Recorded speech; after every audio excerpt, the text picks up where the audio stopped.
think I fixed it.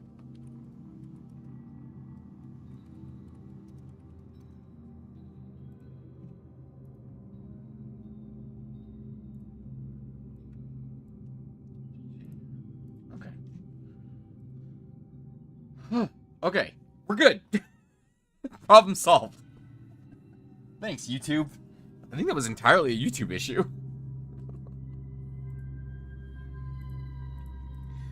Okay, then. Hey, Tanya and Dwarf, welcome to the stream. I hope you guys are well. God damn. Oh, you know what? I don't have my streaming playlist up because I forgot From the Depths doesn't have music anymore because I removed it. Give me a second. Because copyright strikes. Didn't feel like dealing with copyright. We'll go bring up my streaming music real quick. Give me 1 second. My apologies.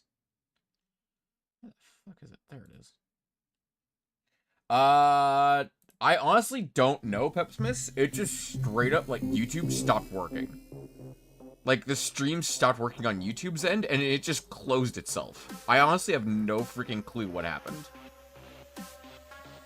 But, here we go.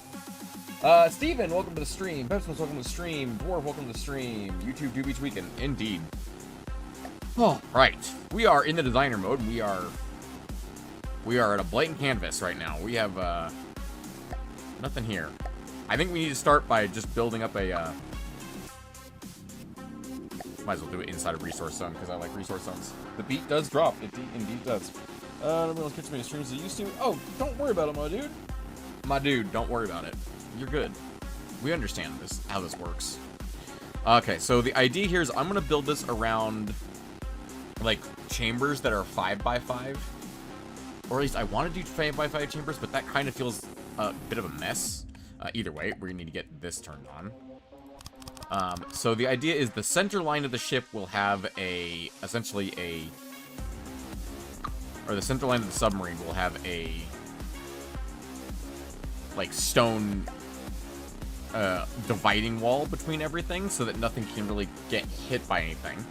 There'll be, one of the things that I intend to do with the submarine is it's going to have, so stone, sorry, let me pace myself here. Stone is very good at EMP reduction, and it is very good at fire reduction. So I am going to be using a lot of stone, and also stone is just unbuoyant. So you can see stone has 15% plus 30 every meter of for EMP reduction. Lightweight alloy is 5 plus 10. Metal is 1% plus 2. Heavy armor is fucking 0. Wood is 15 over 30. So wood and stone are actually the same, except, you know, wood fucking burns. How many fires have you gotten underwater? So that's the thing. It's not very likely, but I do want to rule out fire as a possibility. Also, stone is cheap. So 15 over 30. The only thing that's stronger than stone at EMP resistance is rubber. Is 30 over 60. Ooh, actually, you know what? Stone also has 250 hit points and 16 armor. But yes, anyway. So I'll be using stone and rubber for, like, a lot of the insides of this thing. But, so the idea here is the main way that you are detected in the campaigns is not via cameras or anything else. So let's briefly touch on detection, right? So, detection, right? These are all different types of detection in the game. Wood? This ain't a house. Oh, we're gonna be using wood, don't worry. Not gonna very much wood anyway. The reason I love this game, probably because it's the first game I ever saw you play. Fair enough. I'm glad you're here. Fires can be started underwater. I'm getting way off topic because there's a lot of things going on in chat. Fire can be started underwater using oxidizer. The odds of us running into something that shoots at submarines with fire is very low, but it's not 0. So let's go over detection for a moment. You have your rangefinders. These specifically are trackers, right? These keep track of you, and I believe, I don't remember what this functions off of. I think it's a visual detection. So these are visual detection, right? This is also, all of this is visual detection as well. Except for this guy up here. We'll talk about him in a second. All of these guys up here are visual detection. They have to see you. They do not work underwater. These are IR cameras. They can see your heat signatures. Guess what? They do not work underwater. This is sonar. It works underwater. This is radar. It does not work underwater. This is a laser rangefinder. This does not find targets. It can only lock onto them. And again, they have to be visible above water. The only way you can be detected as a submarine is sonar and this guy, the wireless snooper. Now, the wireless snooper does not detect your vehicle directly. It detects these. It detects anything that is wireless. So for local weapon controllers, these are not wireless. This is wireless. This is a hard connection. This is a wireless connection. If you add a wireless receiver or a wireless transmitter or an inter-vehicle transmitter anywhere on any vehicle, that's the wireless snooper's job to find these pieces right here. So if you have a mainframe that uses hard connections, even if you're using local weapon controllers, you can have a mainframe that controls weapons and vehicles without wireless signals. Meaning, you could make it so that you can't be detected. I tried this with my quote-unquote proof of submarine, which I made, which I will load up real quick, actually, just to show you. What did I put it under? Work in progress? Proof of sub. There we go. So this is the proof of... I'm sure that's fine. So that's the proof of submarine. I made this vehicle, and it is basically a rubber fucking block covered in, or a stone block covered in a rubber block. It's got torpedoes in here, and oddly enough, it's got its AI right here, physically connected to its fucking torpedoes. That's it. That's all this vehicle has. And it has a wireless snooper of its own, because wireless snoopers can't see wireless snoopers, but they can see everything else. And so what you can do is you can go into build mode here, and you can actually say, what's the visible detection range? 0. It's not visibly detectable. It's not detectable on infrared. It is barely detectable on sonar. Only 98 meters away. You have to be 98 meters from this thing to see it from straight on. From above, yes, except keep in mind, sonar doesn't work above the water, which means technically the sonar detection range stops right here. How does it propel? Simple. It has thrusters in the back here. It also has them on the sides and on the various locations there. It's got a couple on the front. It's got a couple more on the front that look forward. It's got one that faces down for pitching. That's how it works. So, Nicro, welcome to stream, or Kara, welcome to stream. How's technical difficulties? Technical difficulties are resolved. So passive sonar. So this is passive sonar listens to what movements you're making, essentially. So sonar sends out a signal. Passive sonar is for receiving a signal. Here's the thing. This vehicle doesn't have an active sonar, which means on passive sonar, it's barely visible. Radar, not visible. Passive radar, not visible. Wireless detection, not visible. Every vehicle in the game that is built by the developers, or the developers' volunteers, the people who work on the campaign missions, have wireless transmitters for their vehicle components. I can think of maybe a single vehicle that has hardwired connections, because it's like the size of a thumbtack. And I'm specifically referring to the ICBM. And I don't think it has any wireless connections because it doesn't have weapons. So, if you're not detectable via wireless, but your enemy is, then you have wireless snooper. Oh, also, all the campaign vehicles include wireless snoopers. Like I think like 95% of them have wireless snoopers. Which means getting rid of your wireless detection means that you are invisible. I can spawn this thing in, and enemies will just exist and not see it at all.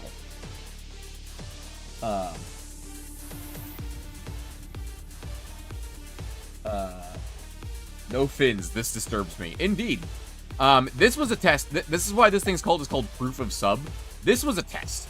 This was purely a test, right? What I'm currently driving around is, in the adventure mode, is this thing, which you'll notice is very similar, but a little bit bigger.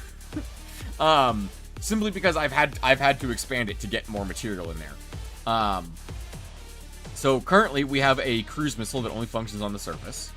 We have several small missiles that fire up to the surface and then become missiles. We have torpedoes in the front. And we've actually swapped out a bunch of...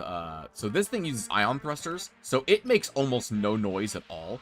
So here's the thing. When you're underwater, you have two types of propulsion you can use, right? You have propellers. And generally there's steam propellers, we're not going to get into that. And you have ion thrusters. Propellers make noise when they turn. They create turbulence, right? That's what the wake of a ship is. Ion thrusters do not do that. They are very weak, but they do not give any kind of indication as to where you are. This is not hydrodynamic. Oh, I don't disagree. Are there some kind of orbital lasers or no? There are orbital lasers, but here's the problem. If you have an orbital laser that doesn't have sonar on it, because remember, sonar only works underwater, right?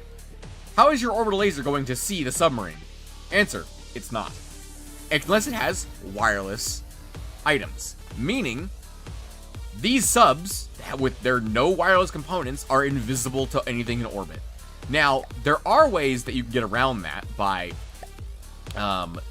under detection components. If we go to this. So these are buoys, right?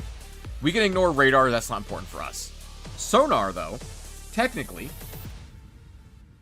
the way this works is essentially, you hook this up to a missile, and you essentially fire a missile into the water, and it functions as a, like, wireless sonar for you, but it's not very good. You can see, the angular error in bearing to the target is 1 degree, error range is 1.5%. It detects things 5 times per second, requires 3 units of processing power, and a relative detection range of 0.75 in comparison to other similar sensors. Sonar, 90, so these are the best thing for detecting submarines, right? Angular error is 0.5 degrees, range error is 0.5%, detection 10 times per second, requires 1 unit of processing power, relative detection range of 1 in comparison to other similar sensors, detects torpedoes and underwater mines with a range factor of 50%, enables block cluster, and then needs to be underwater. So basically, you can see that this is less than half of the stats of a sonar, meaning these are unreliable at best. So your best detection actually for detecting submarines is a wireless snooper, which means if we're immune to wireless and we're immune to all of these up here, we're immune to all of these cameras and all of these, the only thing we have to worry about is this line right here. Oh, have a good one, Tanya. Additionally, rubber, and the reason these are stone blocks covered in rubber, as if I do this, you can see that there are stone blocks behind all of this. Well, first of all, stone's cheap. The reason the rubber is there is rubber, it doesn't say this in the game, so the game, like that's all the information right here. Rubber, first of all, does not take collision damage, which is very useful for A, when enemies try and ram you, because you're a submarine, you are smaller than them. B, you are trying to ram the enemy because you are a submarine and you're trying to drill up underneath them or something like that. And C, crashing into the ocean floor. So, you know, kind of useful things.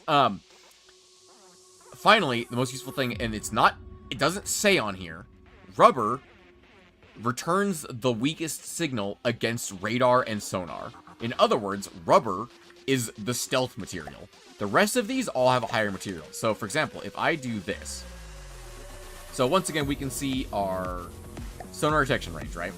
It's 200 meters on the backside, 184 on the side. Like, obviously, submarines are always going to be weaker to be seen the sides or the top, because that's their biggest face, right? 98 meters in the front. If I do this and go to armor refit, and I say, turn all the rubber into just metal, right? All the armor is now metal. Our sonar suddenly got a lot bigger. It's 275 meters at the front, 700 on the sides, 300 from the front, 1,000 from above, 1,000 from below. So it's a lot bigger suddenly, right? And that does function for radar as well. That's when we're on the surface. We're not on the surface very often. So we can convert metal back into, if we go to like heavy armor, refit that, you can see the heavy armor is just as bad. Actually, it's worse than the metal is. So, but we can go back to armor refit. If we do heavy armor into wood, you can see it's not as bad. It's 205 meters. But again, wood into rubber. Now it's 134. And actually that will get recalculated in a second once we like move. See you around, Tanya. Oh, that didn't turn back into rubber for some reason. I don't know why that didn't turn back into rubber. Weird. A lot of it didn't turn back into rubber. Oh, probably because materials, I'm guessing? Metal into rubber, please. Not lead, rubber. There we go. Perfect. And so now we're back to where we were, and you can see we're down to 98 meters again. I think something else might be screwy, but I'm not 100% certain. Either way, the more rubber we have on the outside of our vehicle, the more stealthy we are, right? I can't take this seriously while 5 minutes background. I don't understand why that's a problem. That's a you problem, my dude. I can understand. I absolutely can vibe and take this seriously. Also, to be fair, it's not a very serious game. I'm gonna be honest with you. We're designing fucking submarines that look like rectangles. Like, I'm gonna try and make it not a rectangle. I'm gonna try and use more of this style look than this, because this thing is a fucking abomination. What if submarine but a disco ball? That defeats the purpose. Also, I know, you have to consider different types of weapons on submarines, right? So, where's my stick?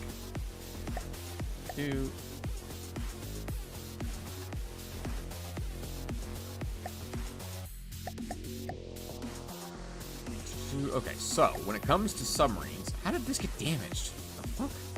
Whatever. When it comes to weapons, right? We have simple weapons. We're gonna ignore these, except for rams, probably at some point. Cram cannons. Here's the thing: crams do not work underwater. I mean, they kind of do, but they have such large sizes that they immediately are taken over by drag. Advanced cannons, you can make these work underwater. So this is a viable weapon underwater. Missiles, which you can fire to the surface and then they take off as missiles, that works. Or you can fire them as torpedoes, obviously that works.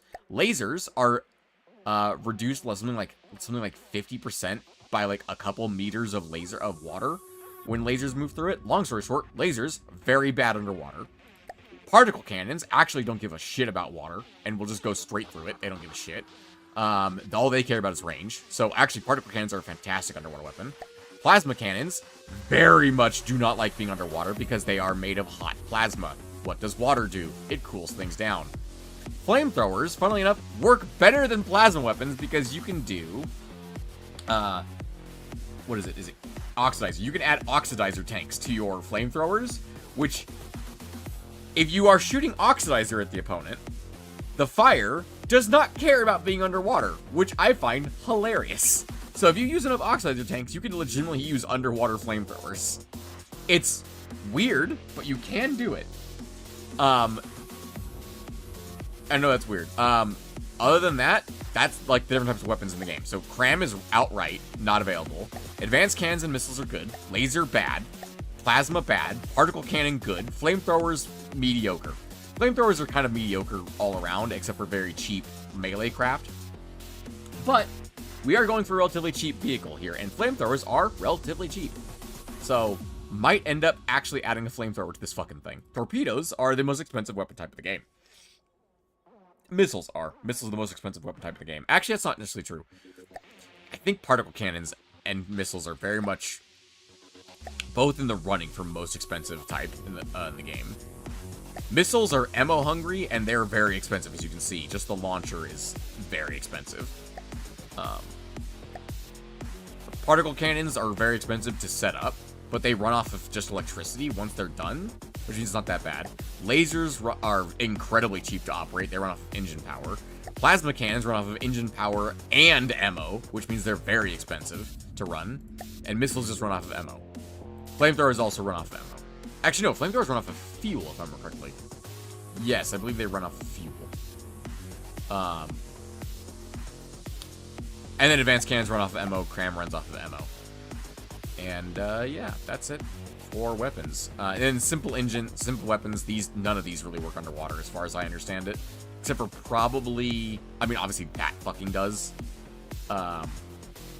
These ones down here can also be used underwater because you can give them the same advanced shells that advanced cannons use, which means these ones down here can be used underwater in theory.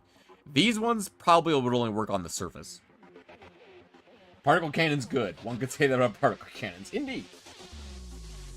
Particle cannons do be good. They are expensive, though. They are expensive to set up. So, like, you can see the firing pieces cost 1,000 a piece for or long range, 500, 250. These are very expensive. And a single meter of particle tube costs 200 resources. And I believe a lens is capable of using, I think, 100 meters of tubing per input. And the big guys, they have 4. They have 4 inputs, which means these things can be very expensive when you want them to be. But they can also be incredibly strong. Alright.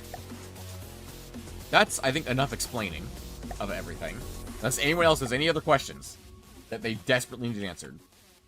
What's the best way to make a 5x5 room?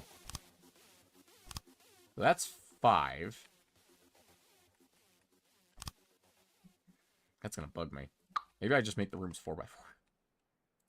Or 5x4? 5x4 could work. Is ramming a viable strategy? So, simple weapons. Rams exist. Drills also exist, but they're really bad. Don't look at drills. Just don't look at them. They need a rebalance or something because they're fucking terrible. Rams exist, and basically, ram does damage proportional to the collision speed and your mass. So the more mass behind the ram and the speed of the ram, more damage. It's very useful. Additionally to that, cram can be basically used as a melee weapon. I'm not gonna lie. Insert gun into enemy and fire giant shell is very effective sometimes. Advanced cannons, you can make it so that they apply their recoil to the enemy instead of you. So you can push people around with that. It's not really melee, but you kind of can. Missiles, where is it right here? This right here. Winch allows you to harpoon your enemy and drag them around, so you could do something with that. Additionally to that, where is it? Is it in here? Right here. Laser cutter. When 2 laser cutters are facing each other, they create a giant laser beam between the 2 of them, and they cut anything that goes through it. More speed and mass equals more damage. Sounds realistic indeed. Particle cannons are also, you'll notice this one says melee particle cannon lens. This one, you would attach 2 of these down, so you could do like one like here and one like here, right? Oh, hang on, I gotta do something else. If I do this plus this, and I do this.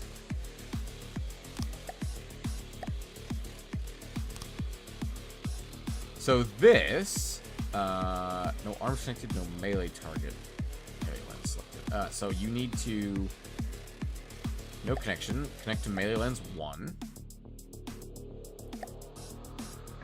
Arm 1 is defected. Okay, so these need to not actually, I actually misunderstood how these work. So they need to be not connected to each other. So there is actually a submarine in the game that does this. We're gonna tube Terminator here.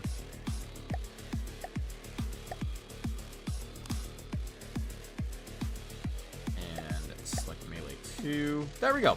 So it creates a big fucking loop between the 2 of them. And that beam will fucking annihilate anything that it touches. It does. This one is just, I just threw this together real quick. It does 15 armor piercing, and 5 damage per second to anything that touches that beam.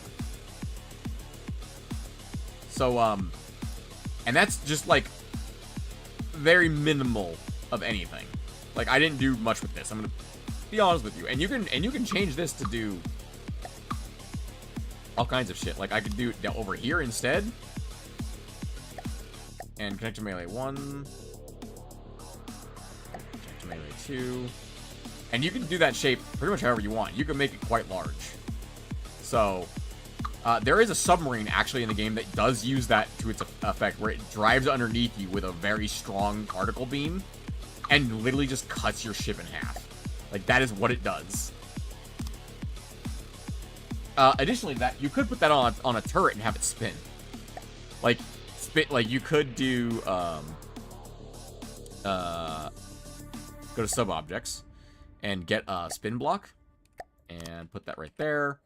And then you could do... I'm just demonstrating this for fun, because I want to see this. You could do particle cannons, melee lens. You could do it like this. Oh, hang on. I just realized something. I'm not actually... Oh, I am building on that. There we go. We can do just like that. And we'll just do a real quick end here so that this technically is a legitimate weapon. Oh, interesting. I presume that's going to self-destruct if I unpause the... Oh, no, the game is unpaused. It's not self-destructing. Interesting. I presumed it would.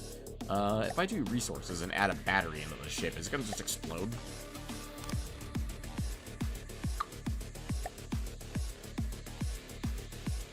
I had very much presumed that this would just cease to exist. But I guess not. That's interesting. Ah, disabled. It is currently disabled. I can do... Oh, you can do double connections. Oh, hell, okay. Vertical shift. I didn't realize you could actually, like... You could really change that. Okay. So you could do, like, a balloon upwards like that. If I take that, put it back to 0. Output projection range. I'm guessing that makes the beam weaker. Yeah, that makes the beam weaker. Yeah, beam length minus damage. So you can actually reduce that if you wanted to. When active, no damage is done. Useful for safely. When not active, no damage is done. Useful for safely configuring your setup. Fair enough. Why is it like that? But then you could disconnect this one, actually. Is that not how that works? I am very confused. Anyway, if we activate that, and then we give this a continuous spin. Oh, spin rate control, that's what I wanted. Oop. Now you have a very deadly beam spinning above your vehicle. So yeah, that's a terrifying concept. Basically, mount that on the underside of a submarine and drive it towards your opponent is an idea. I might have to work with that at some point. But, yeah. We're gonna go ahead and remove that, just because that's not what we're doing today. I might consider adding that to this submarine at some point, but not the current version we're gonna work on today. Alright, so, now that we've covered all of that, are there any other questions, any other questions regarding submarines? Let me get a quick breakdown of this one. This is my adventure sub. We are 33 long, 15 wide, and 12 high. You know what? I'm actually going to grab that real quick. I'm going to grab a screenshot of that. Give me 1 second. And I'm going to put this up on one of my monitors here so that I have a reference of what I'm working against, so to speak. Not against, but like what I'm building off of, so to speak. So for example, right now this is 24 long. My old submarine is 33 long. I don't want my new submarine to be shorter than my old one. That makes no sense.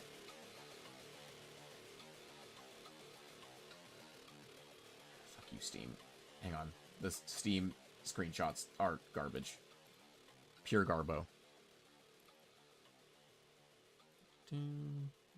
Oh, you guys actually get to see the game. That's fascinating. Even though I'm not looking at the game anymore. That is fascinating.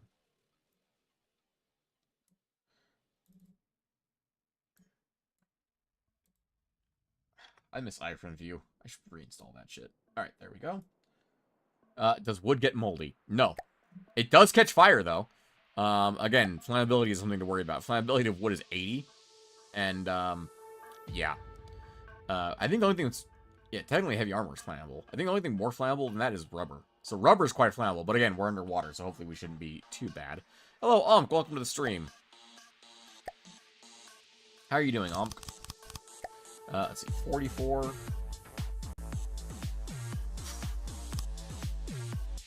So, actually, you know what? I think would work perfectly if we have, like, 4x4 rooms. So...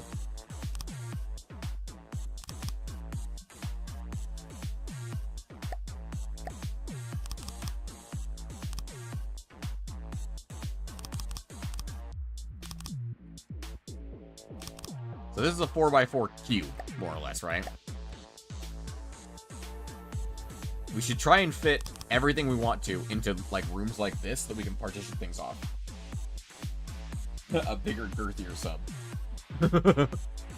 So, the idea is that we have rooms that are shaped around that, right? That's the idea. The general idea, I should say.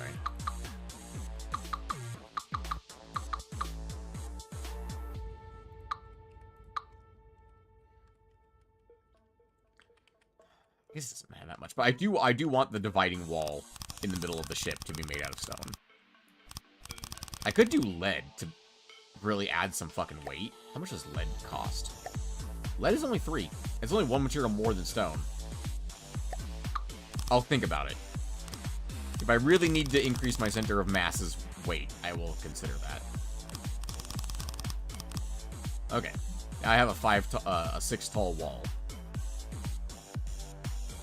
Bigger, girthier sub.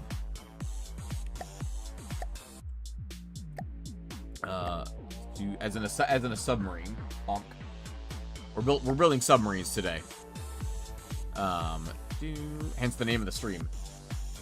Can we breathe it in? That would be so nostalgic. I mean, I'm gonna be honest. It looks pretty junky, so I would say, yeah. If it's exposed to open air, yeah, I'd say you're breathing in lead. Given that we have enemies that actively want to fucking kill us, I think that might be your bigger concern. Let's go ahead and start with some batteries, I think, in the background. Boop, boop, boop, boop. The drill at one end once they get buffed. Maybe. Probably not, but maybe. Alright. I gotta remember, batteries are 3x3. Not 4x4.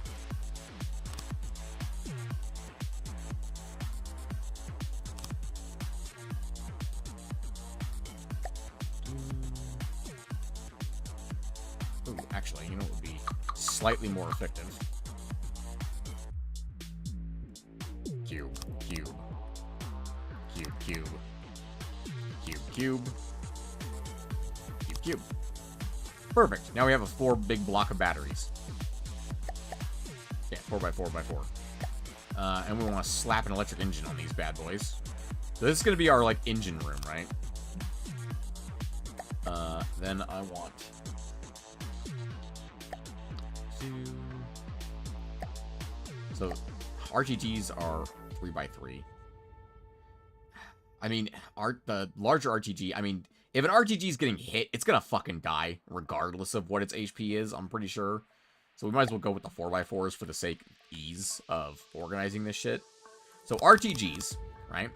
These are radioisotope thermoelectric generators. In case you are not familiar with that concept, is a real thing in real life, where basically you stick some fucking nuclear material into these things that is going to last for tens of thousands of years, if not longer, and they give off heat. They use that heat to just passively generate electricity forever, basically. They will eventually die, but not anytime soon. And so that will allow us to create electricity. Now, this is... Each one of these blocks is... 4x4 is 16 of these things, and that's 60 per energy per second per block. Let's go ahead and get a calculator real quick. This is 16 times 60. 960 times 2 blocks right now. That's 1920 electricity per 960. Okay. Or 1920 nuclear. Yes, technically this is a nuclear type of power because it is just I don't know if it actually says in here. Radioactive is an electrical that uses an array of thermocouples to convert the heat released by decay of crystals to produce a small amount of power. Coupled with crystal regenerative nature means the RTG requires no fuel to keep passing through costs. So, okay. In From the Depths, it uses space magical space crystals, which is why they can fucking fly and shit like that in From the Depths with airships that have balloons that can carry giant things. Anyway, they have magical space crystals. In real life, RTGs do exist, and they use, plutonium. Indeed math. I need to go over to my adventure sub real quick and remember figure out how many RTGs this thing has, because it does have a bunch of RTGs, but I don't remember how many. It's got 3 here. These make 30 apiece. So everybody remember the number 1920. Someone put that in chat for me, please. Or just 960, actually, it's fine. These are 30, and there's 6 back here, so 30 times 6. I think there are more elsewhere. I want to make sure that we're getting more power than my old submarine. Yeah, there's more up here in the main body. 1, 2, 3, 4, 5, 6. There's another 6 back here, so we can just double the amount we just had. Oh, no, that's per side, isn't it? Yeah, it's per side. And then there are more down here. 1, 2, 3, 4, 5, 6, 7. 7 plus the 6 up here, that is 13 per side, so another 26. So 32 times 30, we're rocking 960. So this is producing as much power as 1 4x4 cube on the other one. One of these 4x4 cubes is producing 960, if I remember correctly. Because 60 times 16. Yeah, 960. So one of these cubes is producing as much power as that. Now, you'll notice that we're already up to 32,000 materials. These things are fucking expensive. But, again, they run forever. And for a submarine, that's useful. Or at least that's how I want them to function. Because also, here's the other thing. RGGs say that it converts heat, right? It adds 20 degrees per Celsius per meter cubed to the body temperature of the vehicle. Here's the thing. Remember, IR detection doesn't work underwater. IR detection does work when we're on the surface. We have to surface to mine resources. So material gatherers only work on the surface. They do not work underwater. The other types of power we have access to are fuel and steam. Technically, we could use wind power, but I don't think we're going to be surfacing, and we don't want to deploy sails on our ship. That would make us quite visible as a submarine. Fuel engines, they burn up a lot of power. They can be efficient, but there's the thing is they create heat, a lot of heat, which when we surface will make us very visible. Steam engines burn through material like crazy. They go through so much material. They are also decently fragile. The other part is they're fucking big. Steam engines are very large. So we're running off of electric power. Or at least that's the idea I want to do, is run off electric power. Because I can, I realize I want to add this electric engine into the wall. So I'm actually going to remove these RTGs from here and add them back over here.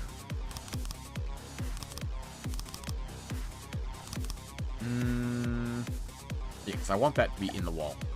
So blocks, we're going to do stone. And then, because that's actually touching right there, we're going to do surge protectors. I believe it's 1 up top and then 2 on the bottom. There we go. Perfect. So we have surge protectors there with that engine. Because these are all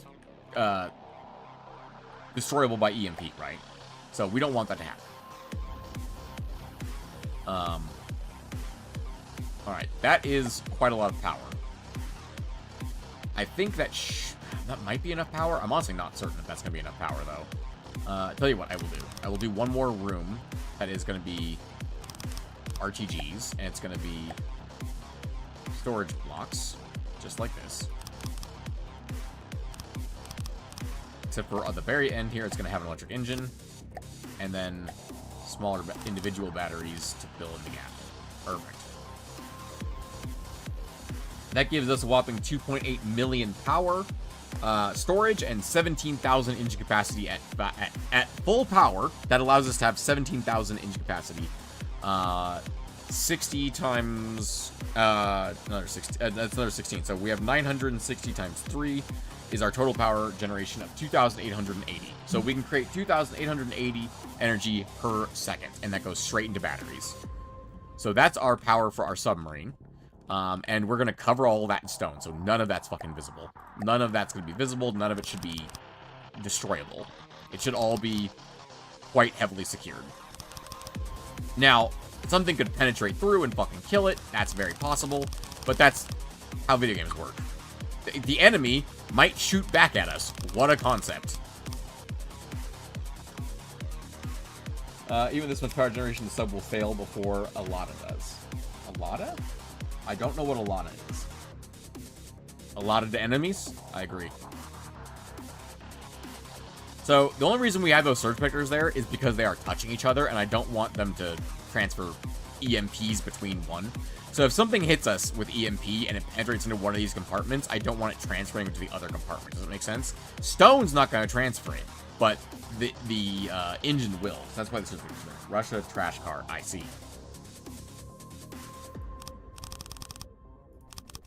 So there we go. That is our engine room. Hofas in Turkey. I see. Okay. To wrap this up, we're going to cover the extremities of this in rubber. Let's do this real quick. Again, just we don't want anything transmitting through the stonework if we can help it. Remember, rubber is even more insulative against EMP than stone is. So there we go. We should be good. So basically, we now need to create our, like, command center, essentially. So we have our engine room. So we need weaponry, and we still need resource containment as well, which includes ammunition. So we're going to do ammunition next.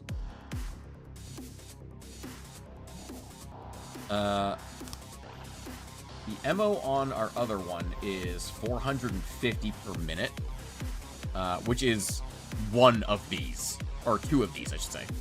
So one of these is how much ammo? 200. Right, all crafts have a base of 50, and then this counts as that. So we're going to do... The best ammunition storage is actually this one, because you can armor it. So we're going to do floating in space here. That's fine. We can do pillars like this.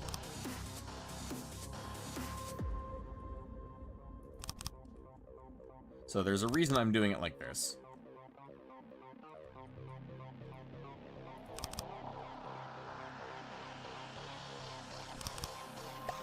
So, with ammunition, you want heavy armor in between it.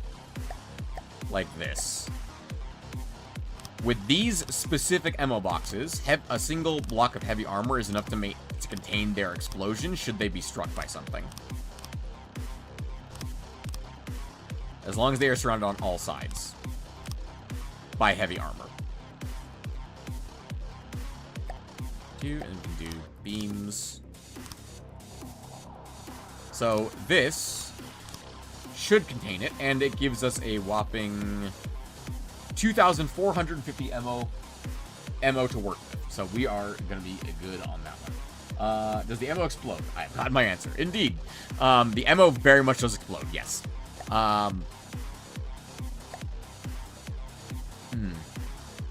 Actually, I'm going to move this real quick. So prefab. So you can move stuff relatively easily. By doing this. You can go to your prefab, and this is 1, 2, 3, 4, 5, 6, 7 long. Move that into place. It is 5 wide, and it is tall. There we go. So we can do capture the prefab. And then we can do... we can, real quick, turn connection rules back on. So if we remove these that are touching the wall...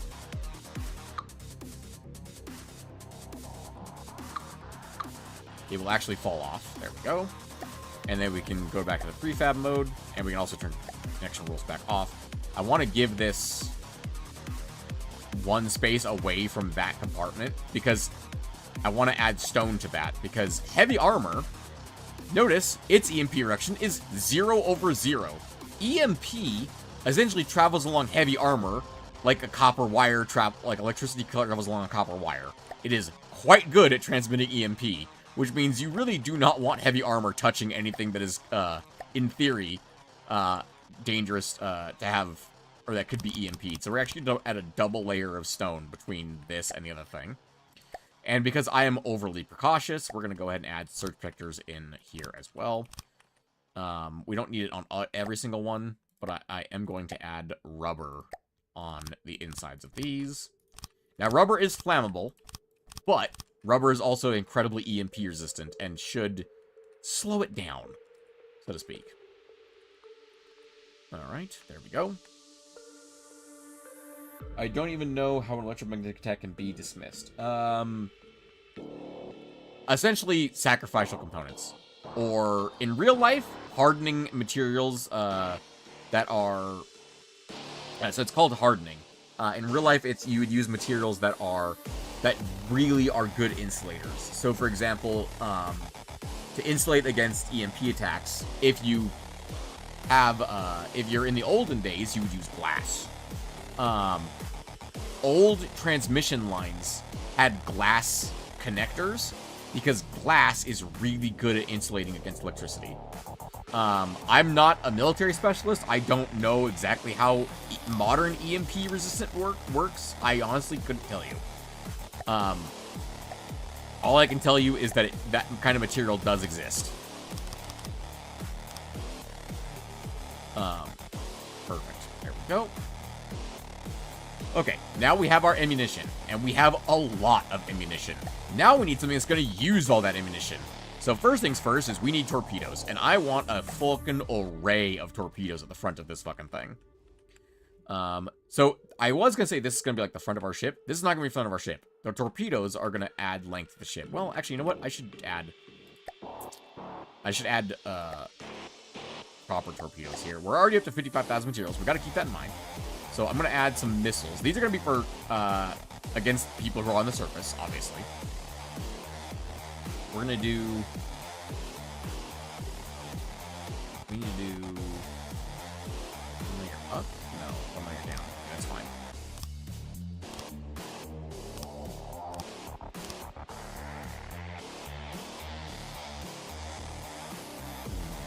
Yeah, that's fine for right now. So remember, we have 6 on each side, so it's going to be a total of 12 cruise missiles that we're going to be working on this thing.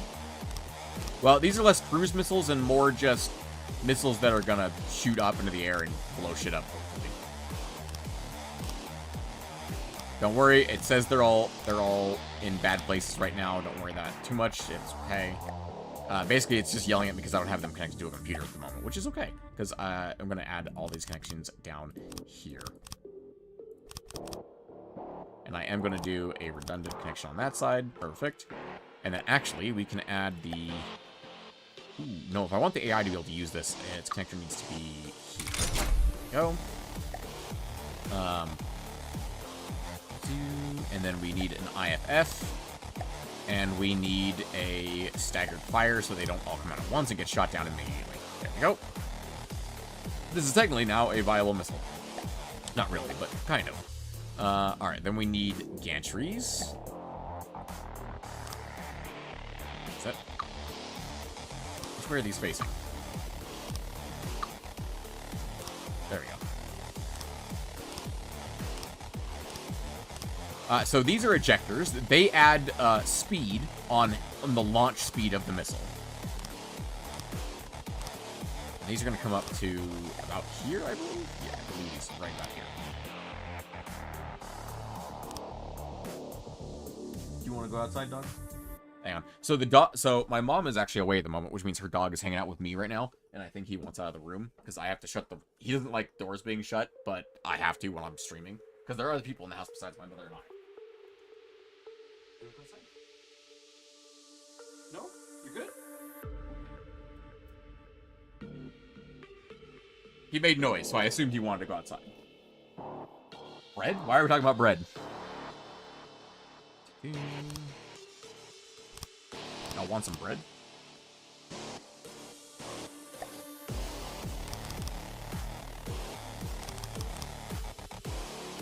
Cats hate closed doors. Indeed. Most animals do hate closed doors, to be honest.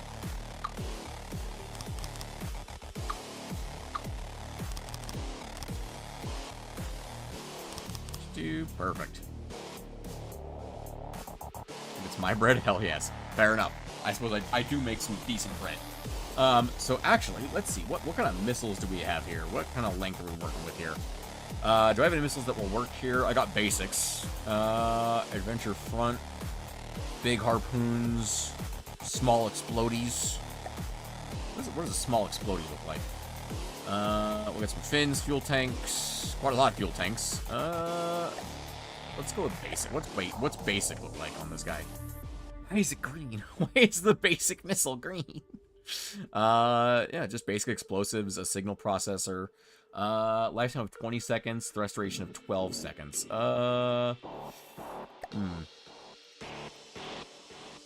Do thrust before locking down to like 50. We want active radar on these guys. We could do active radar on these guys. Cat person or dog person? My answer, none of those. I like both. I'm not huge on cats, but I don't mind them. Dogs, I prefer. I would say I prefer dogs, but I don't dislike cats. I did have a cat, for a while. It's just the ex-cat. Because to be fair, the cat was more her than mine. We got the cat for her, so we do copy to all matching launch pads. And then we can do load basic and copy to all matching launch pads. There we go. We now have basic explosive missiles ready to go. And the top of the ship is going to very much look like this, where it'll be these surrounded by like rubber like this. So that's kind of what we're looking at on the feature design. No pest shall escape. Except cockroaches, mosquitoes, and flies. No pest shall escape. It's called insects. Arachnids are great. Arachnids are cool. I'm a big fan of arachnids. Alright, so those are our missiles. Our anti-surface missiles. You know what we could use is some anti-air missiles as well. So like these are going to be anti-surface, right? We need anti-air missiles, which I have on the other submarine as well. They are very small and nimble missiles that are much better at hunting down small things. Like, these are fine, but they're going to hit, you know, bigger targets. In fact, we can probably swap this for an additional fuel tank and just have that slam into shit at a higher speed. I mean, it's still less duration than its thrust is, so that's like that. AA, are we shooting seagulls? No, airplanes and shit. Keep in mind, if they can see us, they can drop things like depth charges on us. In fact, I almost lost my adventure submarine, that one over there, to an air vehicle that dropped depth charges on me. I almost lost it. That's why I've got a cruise missile installed on the fucking surface of the top of the thing. Speaking of which, I would not be against having a cruise missile in this. The problem is, they're really big and very hard to fit in places. In fact, Iceland didn't have mosquitoes until 2025. One was spotted. Oh, bro, that sucks. Also, Pepsimus, keep in mind, Iceland is the green one, and Greenland is the icy one. That is indeed what she said. Actually, you know what I'm going to do, though? I'm going to put rubber in here. Because I think... Yeah, because, actually, no, not rubber. So, I want to put rubber around it.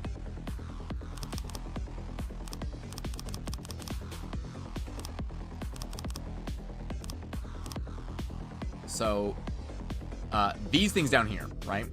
All of this stuff is very vulnerable to EMP damage. If EMP hits that, it's basically instantly dead. I can show you that right here.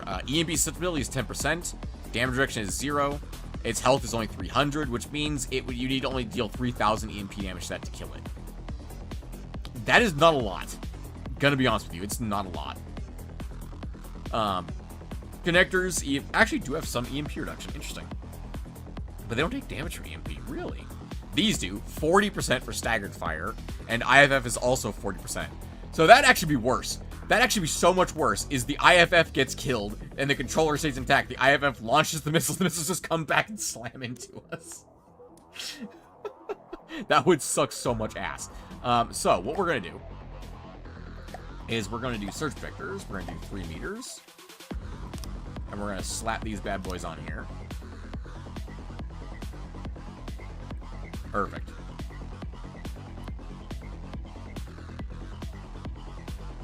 And then we're going to do 2 more meters of rubber all the way around this whole thing.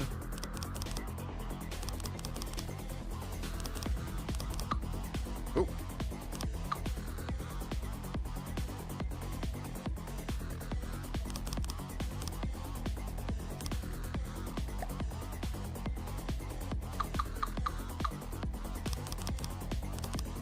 There we go.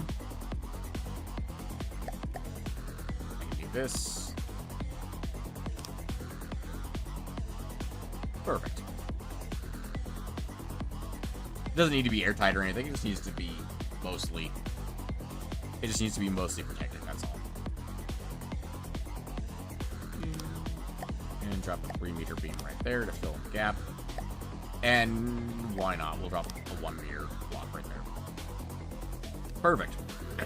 Now we have our missiles.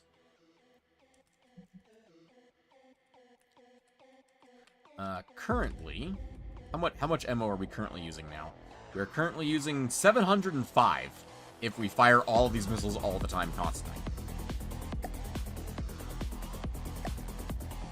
Alright, now it's time for our torpedoes. I'm thinking I want 2 big motherfucking torpedoes. Because when something shows up and I torpedo it, I want it to fucking die. I don't want something to survive a torpedo hit. Viking, we're so dumb. How can you call Iceland ice when the whole country is green? Greenland green when the whole country is ice. If I remember correctly, there is a very popular theory that the Vikings did that on purpose to confuse people. Which, I love that theory.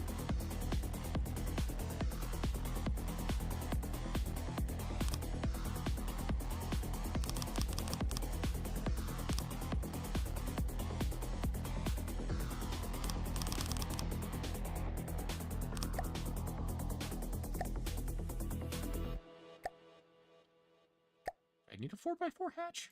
I mean, what the fuck? Let's just go with the 2x2 hatch, thank you.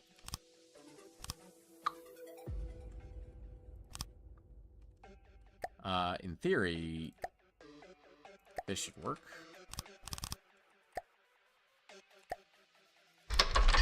Yay, we have torpedoes, baby.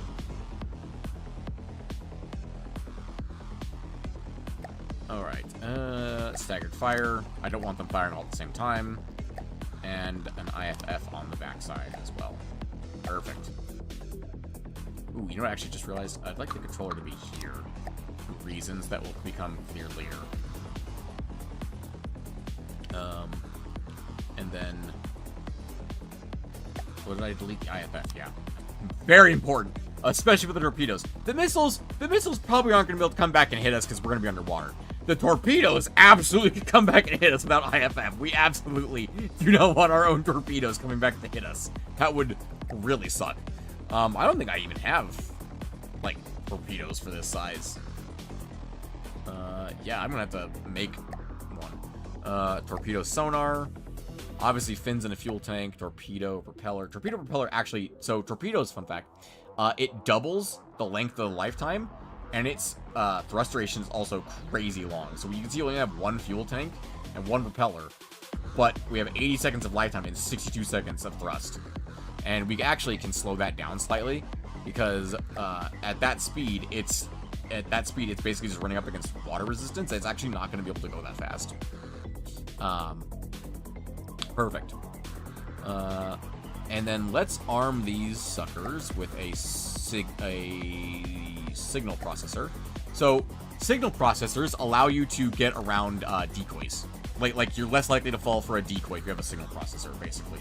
So ours is signal strength modifier is decoy signal strength is randomly reduced between 4 and 40%. So there's a good chance, or we help ignore a decoy. Whereas without that, there's, I think it's a 100% chance you get tricked by a decoy. So yeah, very much so we want a signal processor. APN guidance means that we're going to fly toward an intercept path on the enemy rather than flying at the enemy. And then explosions do more damage underwater, so we're just going to leave these as explosions. Copied all matching launch pads. We're going to save that as large torpedo. And then we're going to load large torpedo. And then we're going to copy it all matching launch pads. There we go. Now we have big torpedo. And something I actually love doing is taking these and turning these ones into EMPs. So that we have EMP and explosives. Because if an enemy is vulnerable to one of these two things, that's great. If they're resistant to one of them, then we have both. And then we can swap these out on a whim if need be. We can make them like frags, or technically, this is an option as well. We could make them start fires. I'm not gonna lie, I do love the idea at some point of having torpedoes that set enemies on fire, because that's hilarious to me.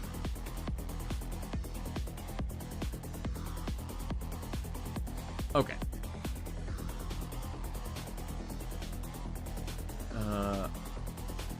We're up to 120,000. We're getting up there in terms of costs already.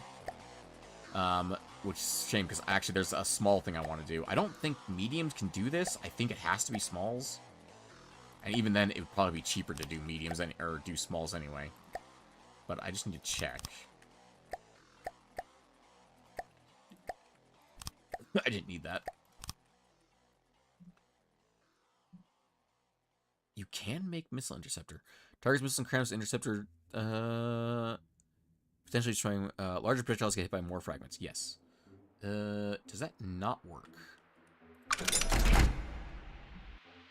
Hang on.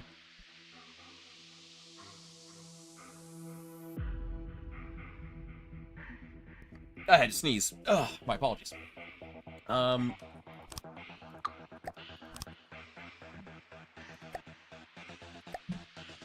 Okay, you can make medium missile interceptors.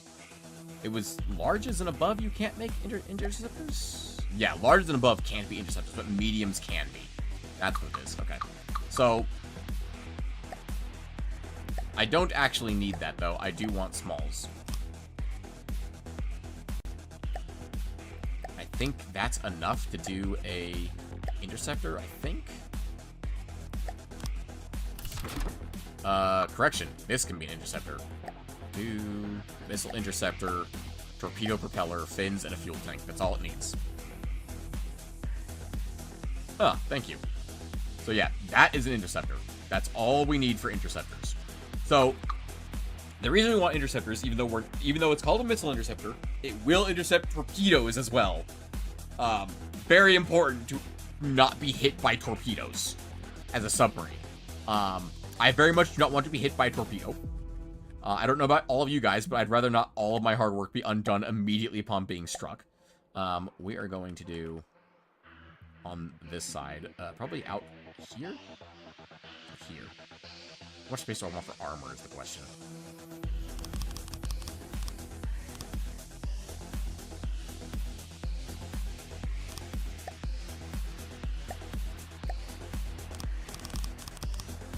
There's a reason I'm doing it like this. It'll make sense later, I promise.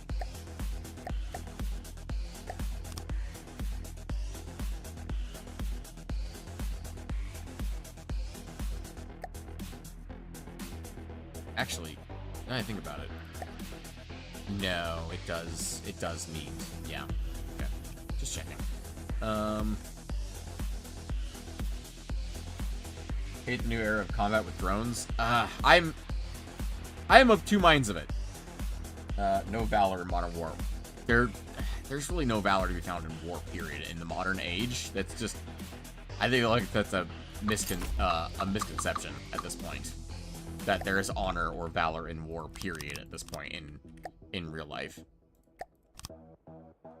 Just because war fucking sucks buckets in real life. We need IFFs on this. And we need staggered fire. Submarines return. Oh, they already are, buddy. Submarines are already drones. Ukraine has them, Russia has them, and the United States has them. I'm sure other places do too, like China. There's valor in duels. I'd agree with that more than I would agree with war, period. Why are these not placing? Why are these not loaded? Oh. Material storage. Speaking of materials, I actually need material storage that isn't for ammunition. Oh, I can actually put some of that over here with the ammunition, though. Resources. Material storage. I can do lockers, because they're easy to fill space with. Ooh. Do not want to delete the armor.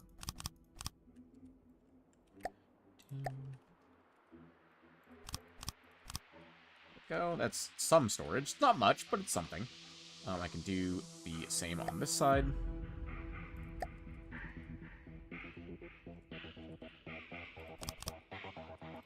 Now, do I think you can justify a war? Yes. Very much so. If someone attacks you, you fucking attack them back. That's... I'm not a pacifist. Let me put it that way. Vikings had the home game to end wars. People without fun stuff. How you paint the ship? I'm thinking grays and blacks, maybe some blues. Paint's definitely gonna be one of those things where we'll have to see it as we go. Check and decide a few colors. Maybe I will allow it.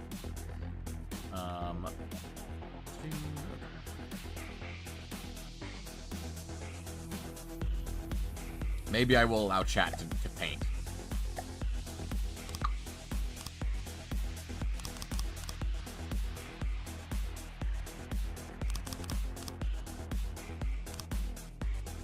Pacifism is for nerds. I think there's a time and place for it. There's a time and place for pacifism. He's making kaboom in Poland with cans of food. Oh my god, yeah. Yeah, we want to talk about war crimes? Because Canadians have entered the chat.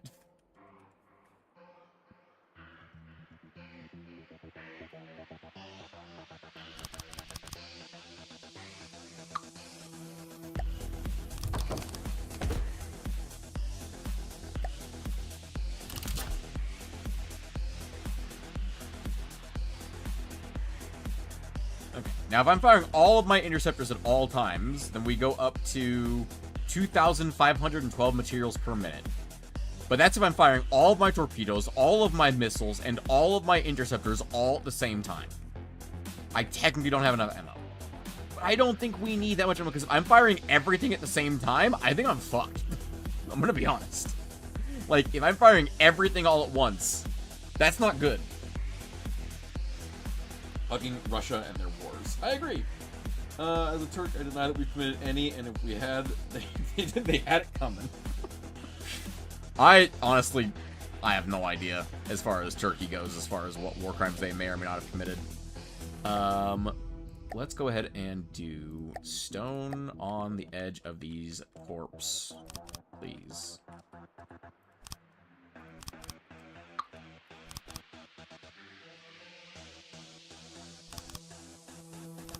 I'd like these to be insulated from the interceptors, in case the interceptors get hit, and or if the torpedoes get hit.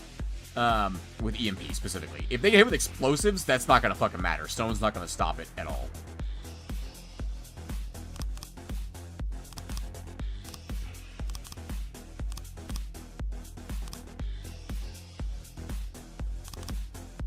There we go. That's all boxed in now. Perfect. Surprised that Canada did war crimes in World War II. Canada is like the... let me put it this way. Canada single-handedly added, like, half of the Geneva checklist. Or the Geneva fucking convention. It's the Geneva checklist, let's be honest. For the Canadians.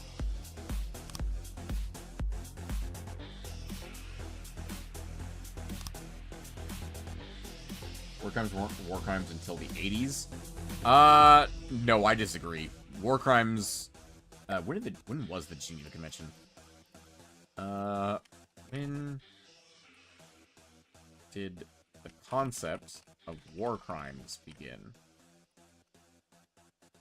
To the late 19th century with the codification of international laws, notably the Hague Conventions of 1899 and 1907. Yeah, the Hague was 1907. And even I've heard of the Hague. You know what? Let's move these over to here. Just keep them a little safer. And then we will do blocks, surge vector, 2 meter, and another 2 meter one right here. And then we'll do a 4 meter right here. Perfect. All right, we're up to what price are we up to at this point? Where is my fucking camera? This thing fucking float? I am amazed this thing is technically buoyant. Like, it's not sinking. Not rapidly, at least. Alright, let's get it up in the air again. Same, I feel like a boomer hating on the new gen. That's fair. Oh, the 6-7 meme? I don't give a shit about the 6-7 meme, I'm gonna be honest. Does not bother me at all. 21 was the best, but 67, 6-7 should have stayed in draft. There's an air pocket inside, maybe that's why. So technically, no, air doesn't get trapped unless you have what is an air pump. Air pumps, without these, everything is considered to be not watertight without these. But with these in an airtight location, for example, in here, it does create an air bubble and allow you to use buoyancy. It's just that stone's not that heavy. Stone is only negative 1.7. Rubber is 17.9. And there's a lot of rubber on this thing. I don't know if you've noticed. Heavy armor is only negative 158. So this section right here is very heavy. Speaking of things, turn that off so I can see my center of mass. Yeah, it's funny enough, my center of mass right in my goddamn ammo compartment. Who would have guessed that that's the heaviest part of the ship? Where all the mass is. Who would have guessed? Alright. I think I want to fill this... I could fill this with wood. Honestly, it's not a terrible idea. Wood is just additional armor. I could just fill it with stone, actually.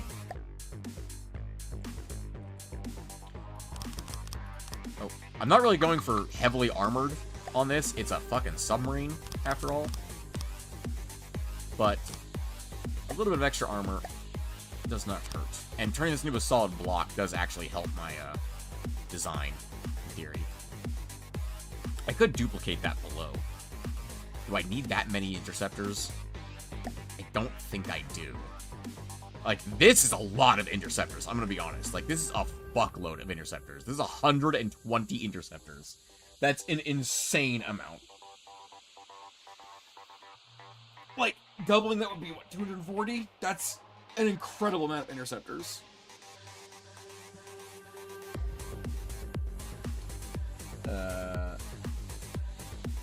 It's crazy that Geneva Convention didn't happen since COVID. Remember, the Geneva Convention is not an actual convention that people go to, guys. It's not Comic-Con. Okay.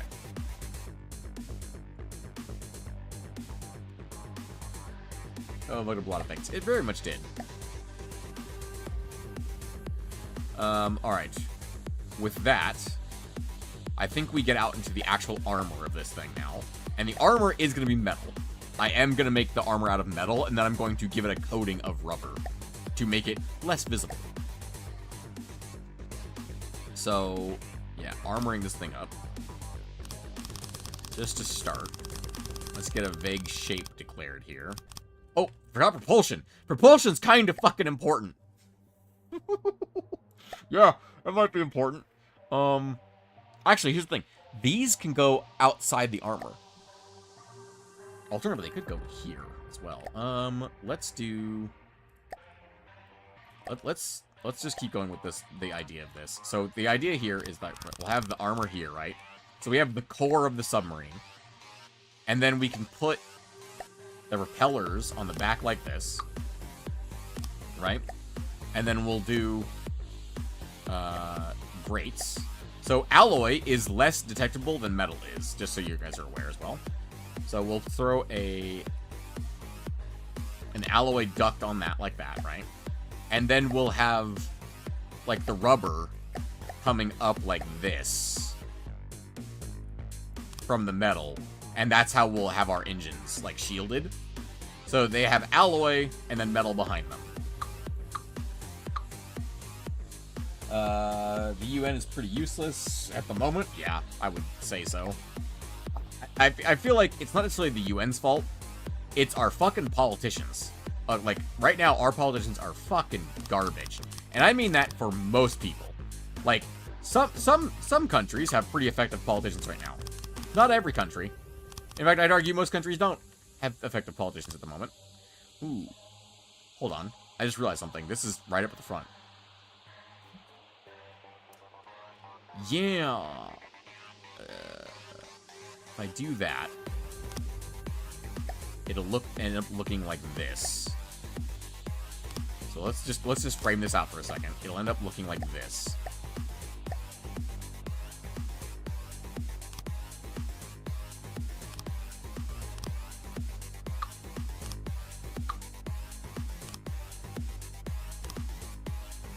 I don't hate that. Looks like eyeballs.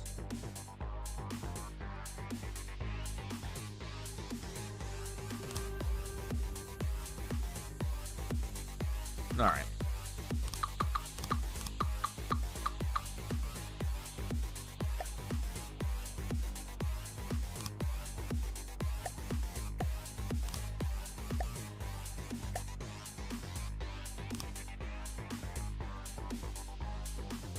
And that gives us an air gap at the bottom on the front section, which is good because we don't want our torpedoes exploding. Paying half the price of something is tax upon ordering from another country. Good goddamn. Okay, let's do... We also want an air gap here. So that means the bottom of our vehicle is about here.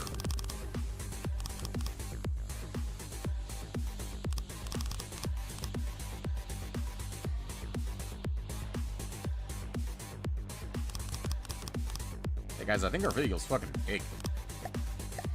352,000. They also banned Discord. That's true. We want to scrap out a piece of our armor right here. Oh, that's the wrong direction. Let's do here.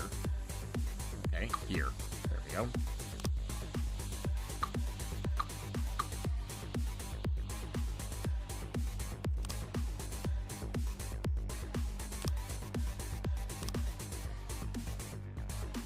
It'll make sense why that's there later. Oh, no, because I'm doing the rubber. I'm doing the armor for the thing. So I need an air gap down here, because air gaps are... Well, no, this is a boat, this is not a boat, this is a submarine. Boats have the air gap at the bottom, specifically for anti-submarine, like, protection. We are a submarine. We can just go lower than the enemy submarines. I don't need this gigantic plate here at the bottom. To have an air gap, I can just bring it up against the ship. Like, that's fine.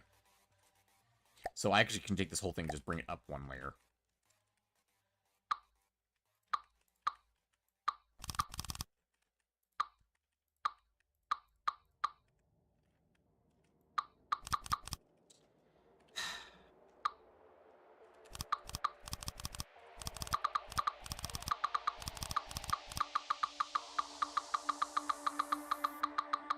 Just gotta hunker down and press fucking Z sometimes, you know? Alright.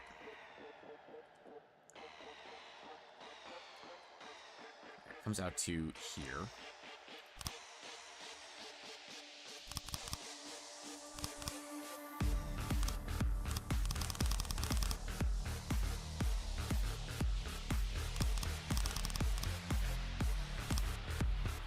There we go. Subs use air gaps to stop flames. They are all around the shell. That's true. That's true. But fire works differently here than it does in real life, so we don't need to worry about that too much. And again, if we're getting hit by if someone built a vehicle in adventure mode and / campaign that uses fire to kill submarines, they are as crazy as I am. Which is crazy. A swimming mansion. Kinda. It's very much a solid block of materials, though.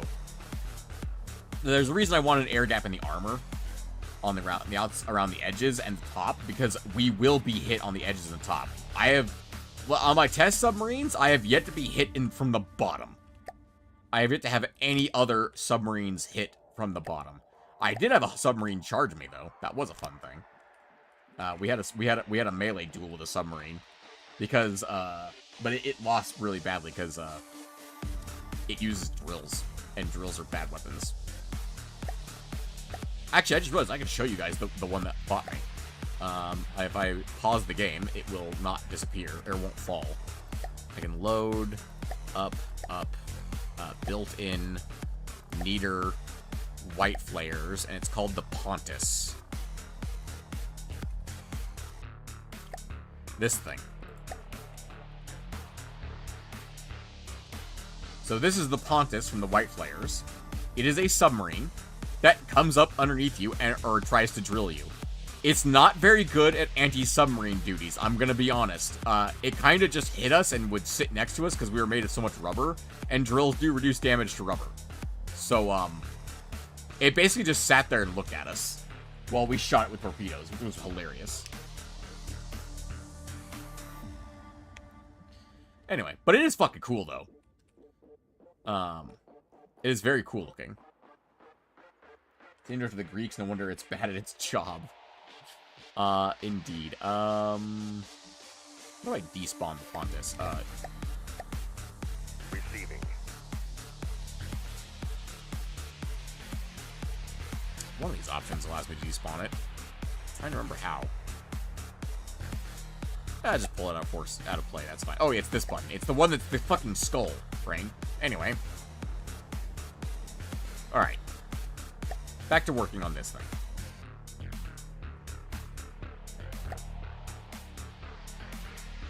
Okay, if we gotta add armor around this, it does look like a face. It very much does look like a face, I agree. Now name it the Alpe and watch it do wonders.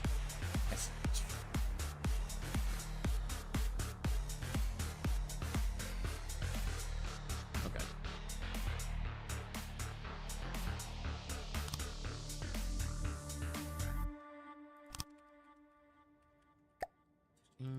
One block of metal there. Okay, that's this side. Ooh, back side's not done.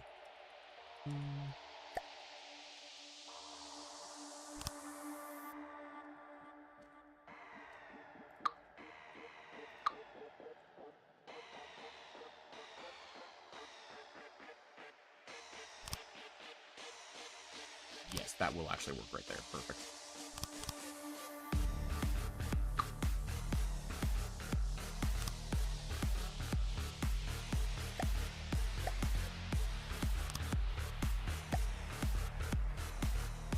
I'm dumb.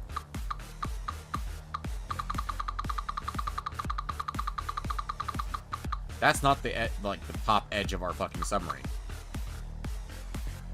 This is. That's the top edge of our submarine. I'm also dumb because that doesn't go there. Needs an air gap.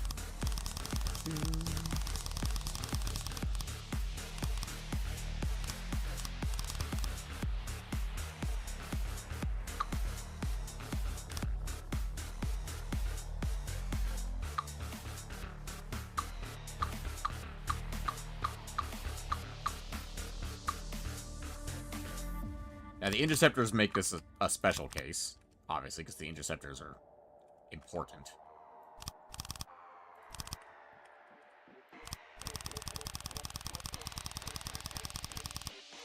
Behold, I have designed a metal rectangle.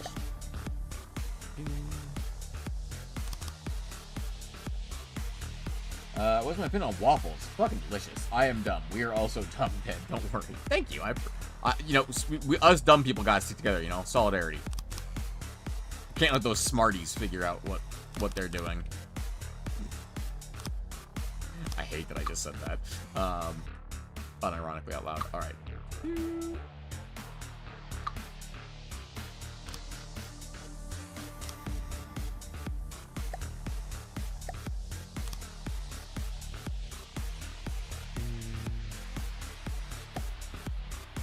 Waffles are delicious.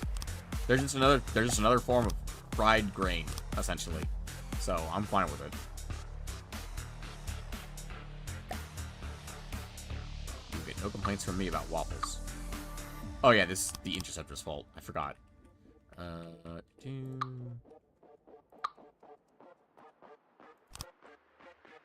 Why? Why are you like this? Because the Interceptors. Right. I will never remember that the Interceptors are a fucking thing that I have to worry about. It looks a lot less like a face now. I've made an office building, is what I've made. God damn it. Oh my god.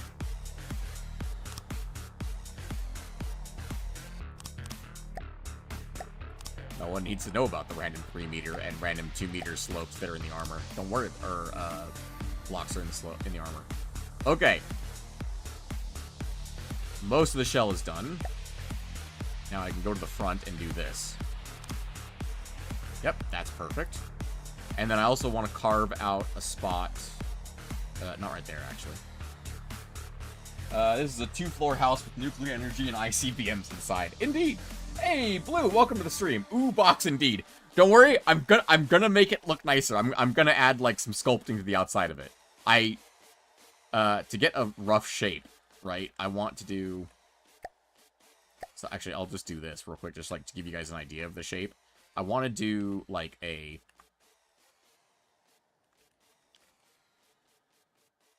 kind of a this kind of a pattern around the outside of it with a like a rubber stripe. I want to add stripes to it. Not stripes. That's not the correct word. Just turn that off and it'll make fall over. There we go. Yeah, go ahead with that for me. Thank you. I'm trying to remember what the word for it is. Paint it yellow and say it's a lucky block. That's actually really funny. Oh god, I fucking hate armor sometimes because of this shit.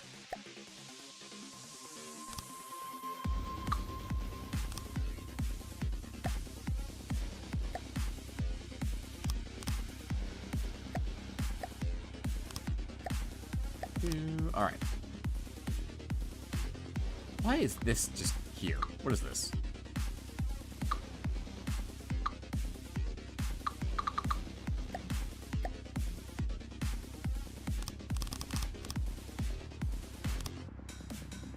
What's inside? Chocolate. Wrong. Bombs. Doom. Doom. 158,000 up to already on this thing. Not too bad.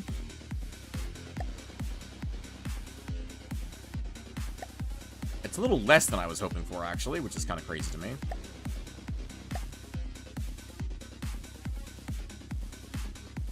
I'd like to have these centered on the center of mass, but that's basically never going to work out for me.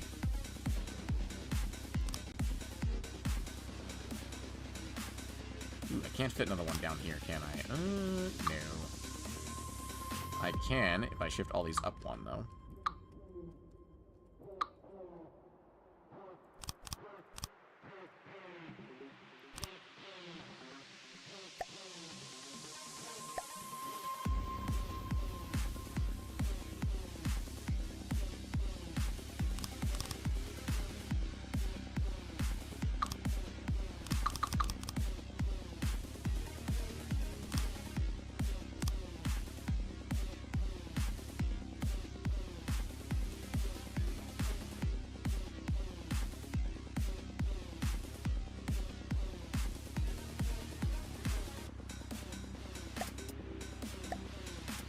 I can draw these in one.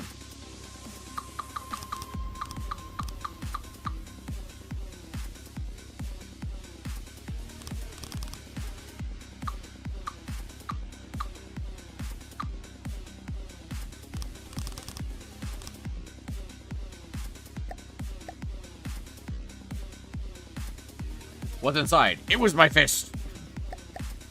All right.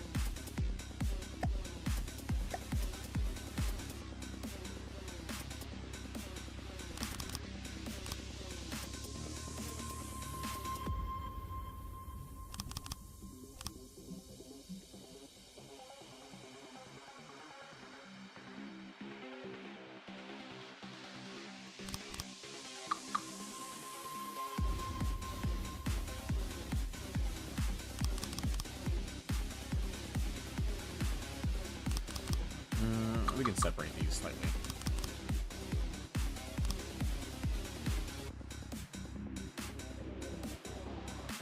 And we're looking for submarines, not houses, to be honest. It's brilliant. I fucking hate that. This looks like a block. Is that the right spot? No.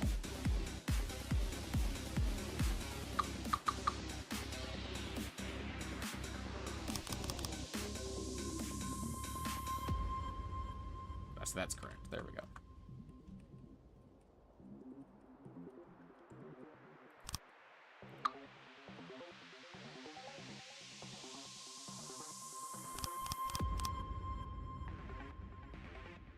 And then we need reverse as well. That's very important, actually, is having reverse. Don't want a ton, but I do want some up here.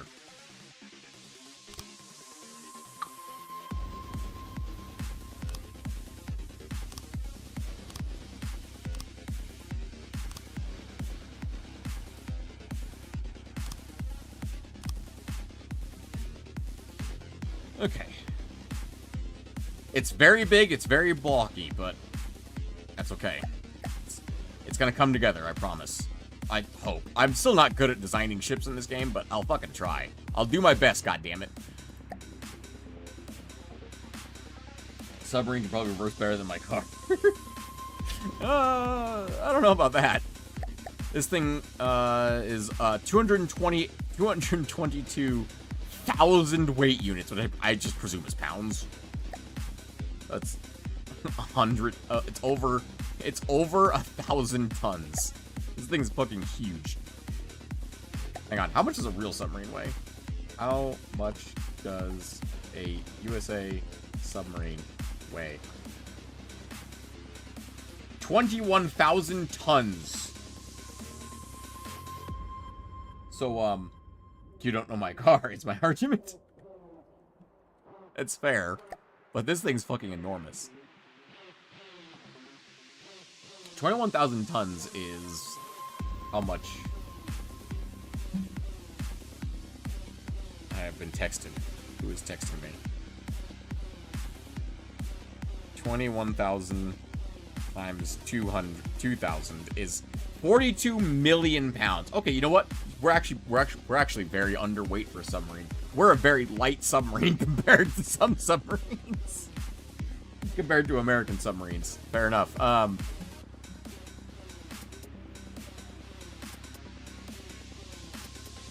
Alright. From here...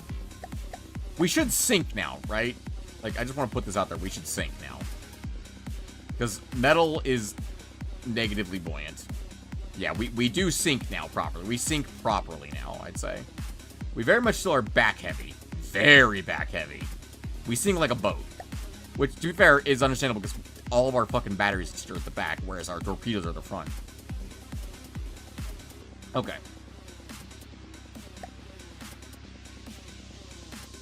This should be like an anchor. Kind of. We want to go to air, go to ducts, and go to alloy. Because remember, alloy is returns less on radar than metal does.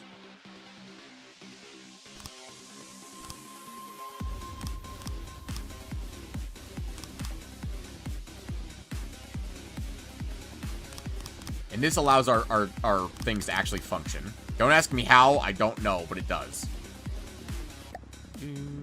Alloy ducts on the back. Need to be fucking big boys.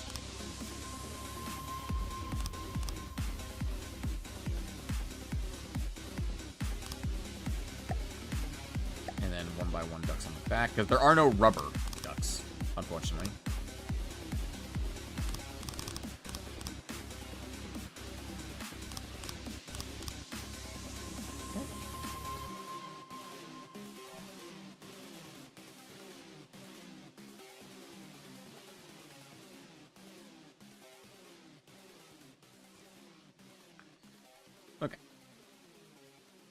Oh, you know what I just realized? This is for an adventure craft, which means... yeah, there's some stuff I gotta add to this, but that's okay. We're most of the way done. Blocks. We gotta do... Let's do... What are we doing? Important things, really. Let's just do metal on this. Seal this up with metal. That way the engines have some defense. And aren't just gonna fall apart the moment someone looks at them funny. And then again, they're gonna be covered in rubber anyway, so...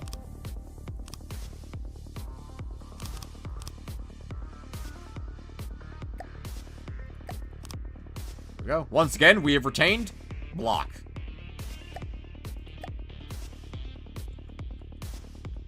We are a big block, and I cannot lie. You other brothers can't deny. When a wedge of armor walks in.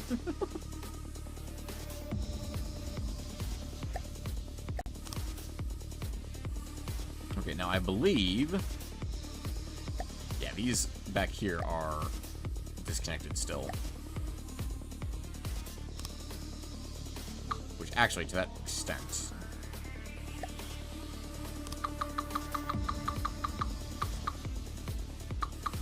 Just get this revealed real quick so I can do this.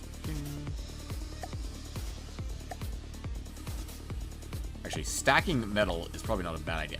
We're already super heavy at the back, so you know what I'm going to do? I'm going to try and balance out some of this by putting alloy in here. So alloy is incredibly buoyant, right? So the idea here is to try and add some balance to our center of mass by adding those instead. And you can see these ones are still disconnected, so that's a slight problem. So we can actually swap these out with propeller squares and do that. And now they're not disconnected anymore. Yeah, I'm gonna double up this alloy actually back here. Because we gotta try and counter some of the fact that our center of mass is so far back.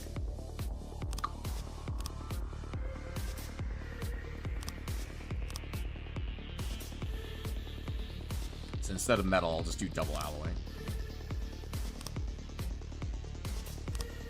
It's gonna make us very buoyant on the backside. At least that's the idea.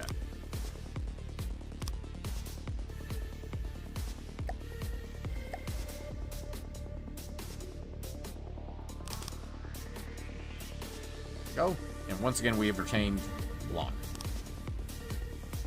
According to the Navy fact sheet, the current submarine design set to replace the majority of U.S. subs of the Virginia class has a crew of 145 people, is 115 meters long, and weighs 7,800 tons. Interesting. Also, thank you, Ian, for the random information, and welcome to the stream. What a way to announce your presence to the stream is, did you know submarines? Alright. Now, if I drop this into the water, I'm sure we're still gonna sink backwards. Ooh, actually, that evened us out. Holy shit, we're way more even. We're actually a little front heavy now, which is crazy to me. Really? Little front heavy. Interesting. Fascinating. I guess we were pretty close to neutral, as was. The submarine has no crew quarters, or cafeteria, or medical bay. That's true. It does not. So we actually could swap some of this alloy back here with metal. Is what I have learned from that little test.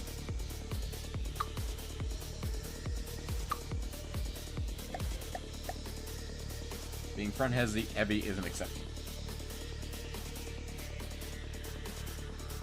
Let's see which way we sink now. Drag's still at the front.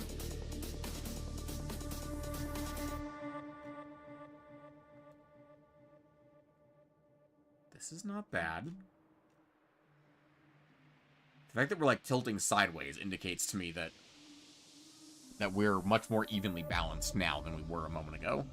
Yeah, this is pretty fucking close to neutral as far as which side is heavier, which is about where we want it to be, honestly. Which means I am tempted to just leave it like this, but we can't fucking leave our propellers exposed like that. So metal is closer to neutral than alloy is, because alloy is very much a I am not a neutral buoyancy. I am a light thing. I am very buoyant. So we'll do metal.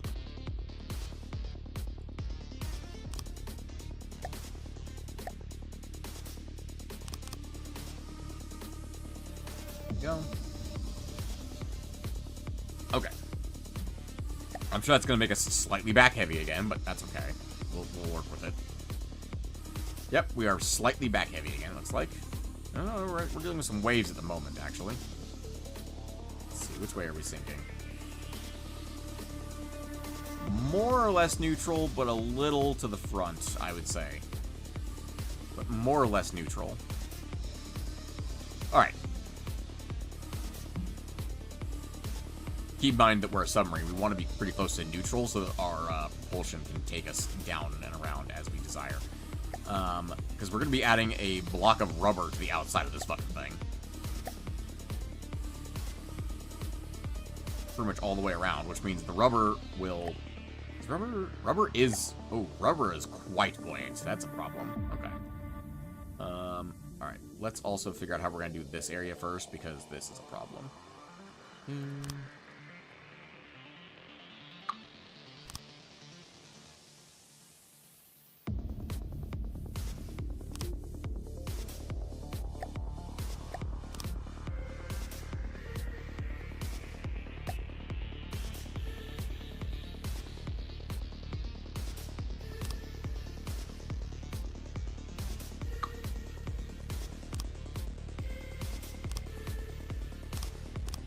Who would have thought the business end of a submarine is fucking detailed and requires a lot of actual small finagly bits. Give it a second. The sun will be back up in a moment. The designer, the day is much longer than the night in designer mode.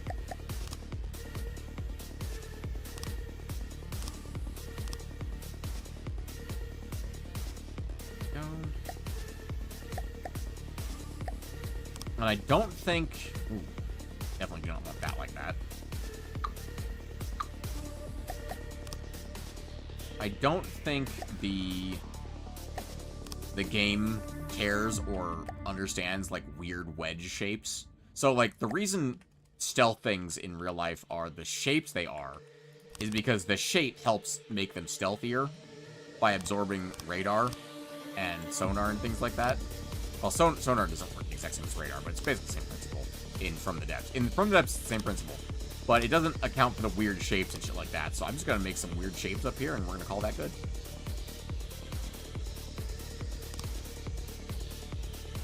I love weird shapes.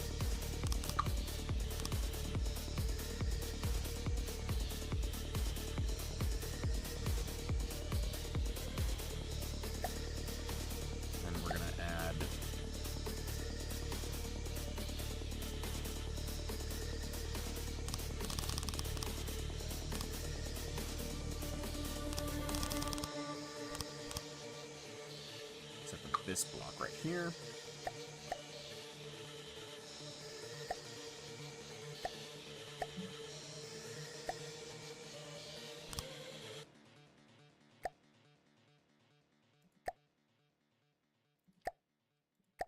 I'm doing this for a reason. Don't worry about that. Need another 2-block meter glass. Perfect. I'm well aware that I'm obstructing that, but don't worry. I am doing that for a reason. There's a reason I use glass for it. Let me put it that way.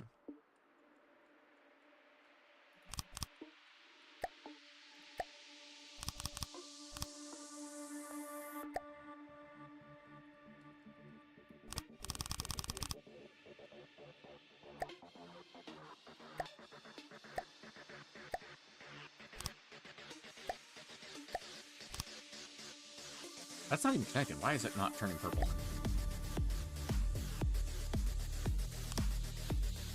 Weird. Glass apparently doesn't turn purple when you disconnect it. Odd.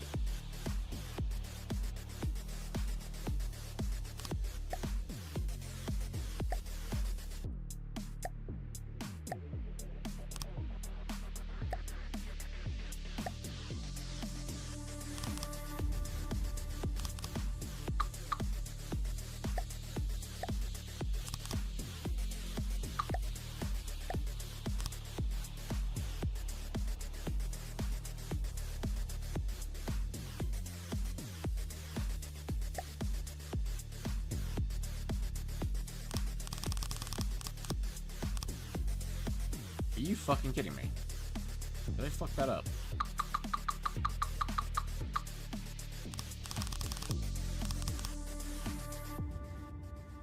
Yes, because that's the slope. Boop. Just like that. Goes like this, and then this. Okay, perfect. Then I can do this, and fill that in. And the glass is still there, which is exactly what I wanted.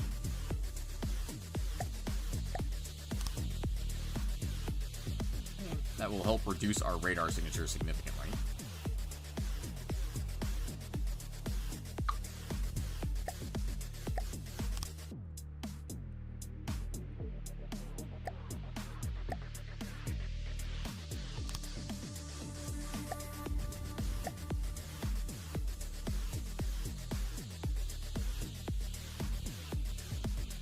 Fuck is the rubber? There it is. Why is it like... Oh, it's because behind the glass. Right, glass does weird things with transparencies.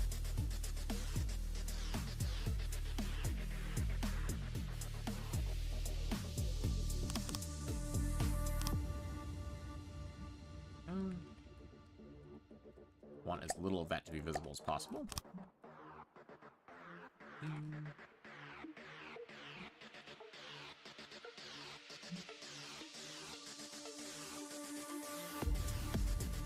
Alright. How much are we up to at this point? 170. That's not bad. Considering we're mostly done with armor at this point, there's not much left to work on this submarine, I'm gonna be honest.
I actually underestimated these. I needed one more up.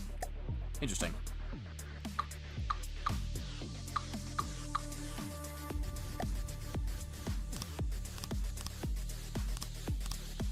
Means I can make my missiles slightly bigger.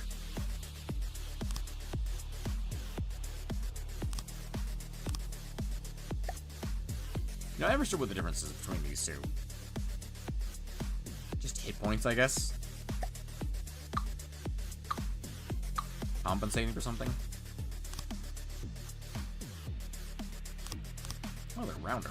Interesting as well. I wonder if that affects radar / sonar. Genuinely. Okay, let's make these correct again.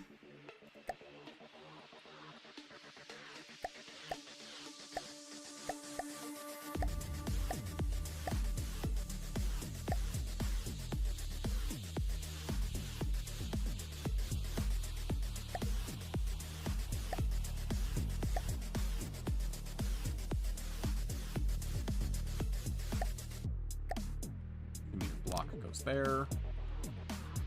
2-meter rubber block goes here.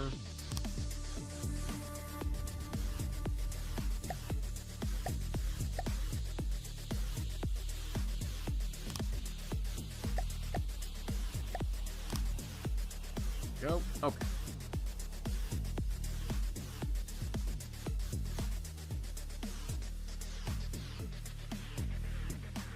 And we're gonna do a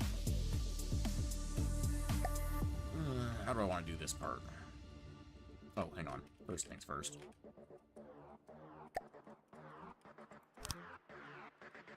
You know what? I'm gonna make that look slightly different just because I fucking can. There we go.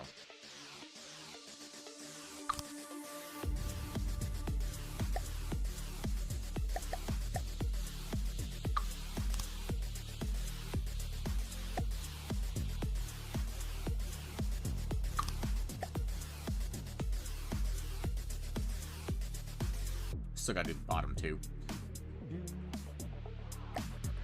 Do 175,000. Just keep an eye on my cost. Because we're aiming for 200,000. We gotta keep that in mind. If I go a little over, a little under, I'm okay with that. But I'd really like to hit exactly 2K or 200K if I can.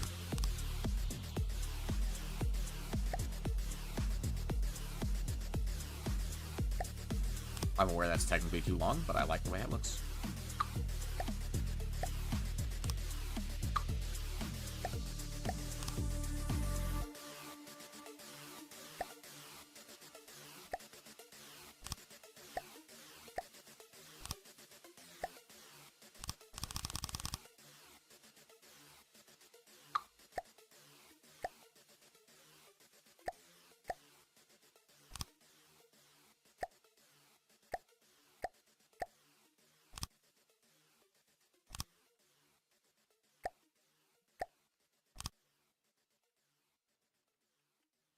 And then the submarine. Front. Go. Perfect. And I just need to replicate that on the bottom and also at the back.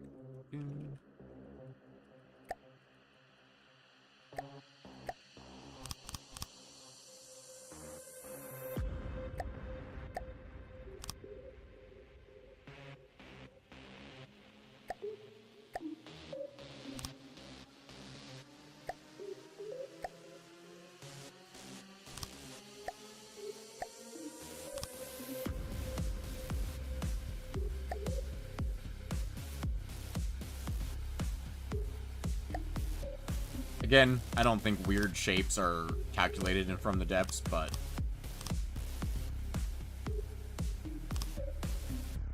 I like the idea of it being weird shapes.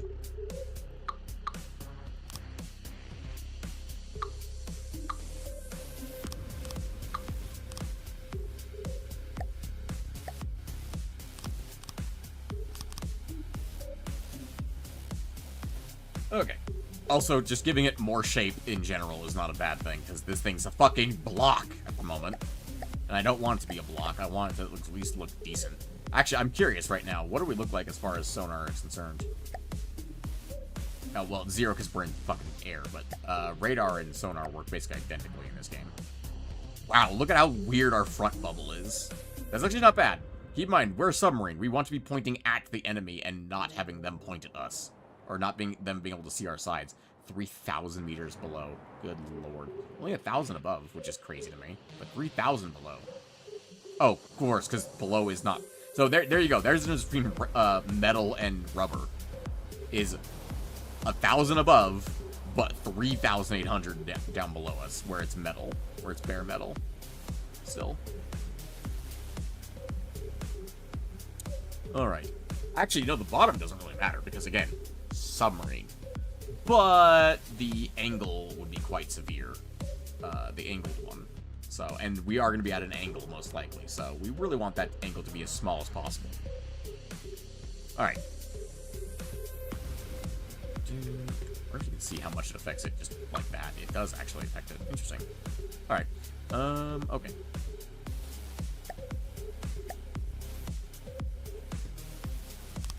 This is just blocking this up so I can understand where I need to place. I should use glass for that. That just occurred to me. That's what I did on literally every other part of this fucking ship, was use glass for that exact purpose.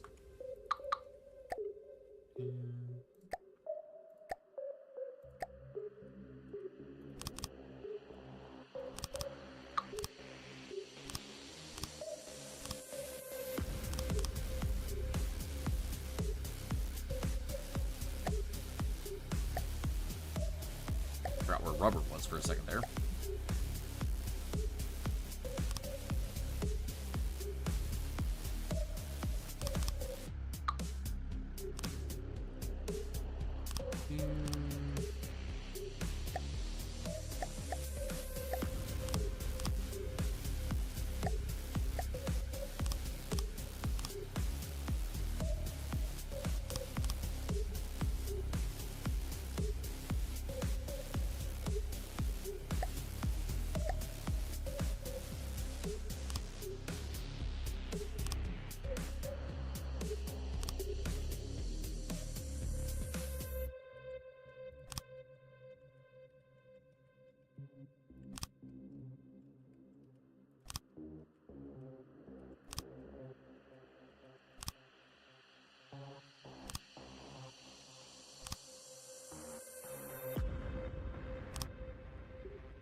That's different. I don't hate that. What do I do with the edges, though? The corners here. Ooh, 3-1, obviously. Alternatively, a 3-meter pole. No. Wedge? Wedge could do. Yeah, that way it doesn't actually, like, line up with any of them. I kind of like that, actually. Just for the sake of being weird. It's because our submarine's becoming very spiky suddenly. I don't dislike that.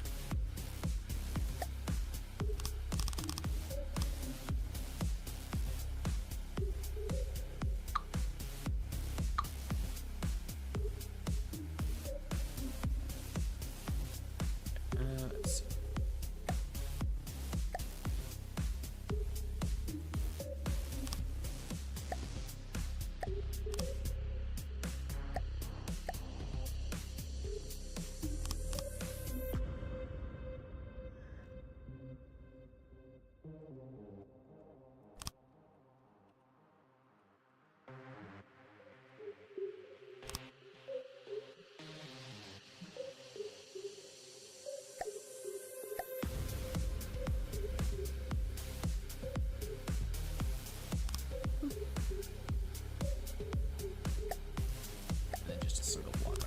Will do just fine, thank you. Alright, perfect.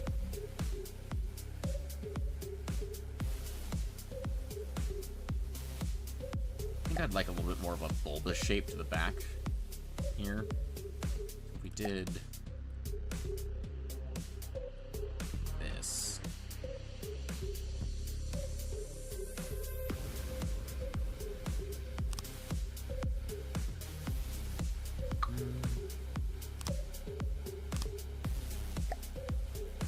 I know this is just making our radar signature bigger. Technically, if I want to be as efficient as possible on my radar signature, I should make just a perfect rectangle. But that's not fun.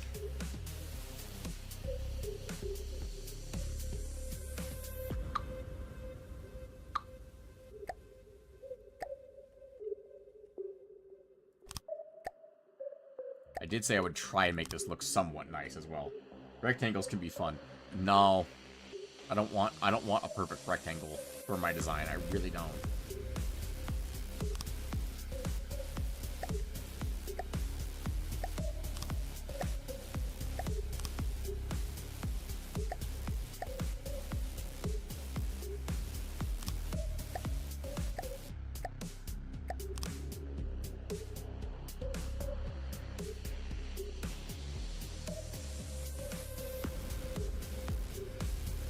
It's different looking.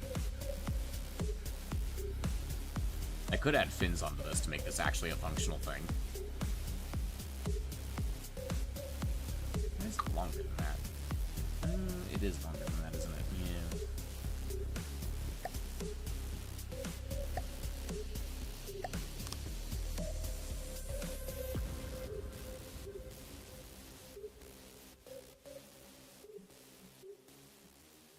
Alright, and then remove the glass.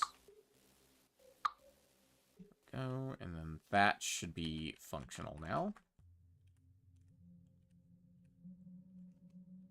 Because those are our interceptors. Those need to be right there. Okay. Oh. Just stretching for a second. Don't mind me. Okay. 176. And we still have to do the bottom. Fucking hell.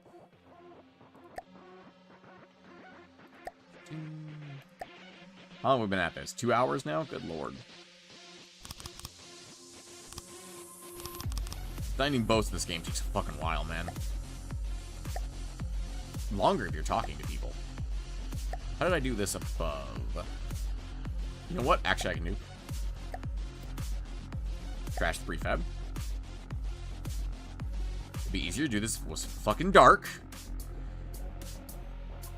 Height. Should be 1.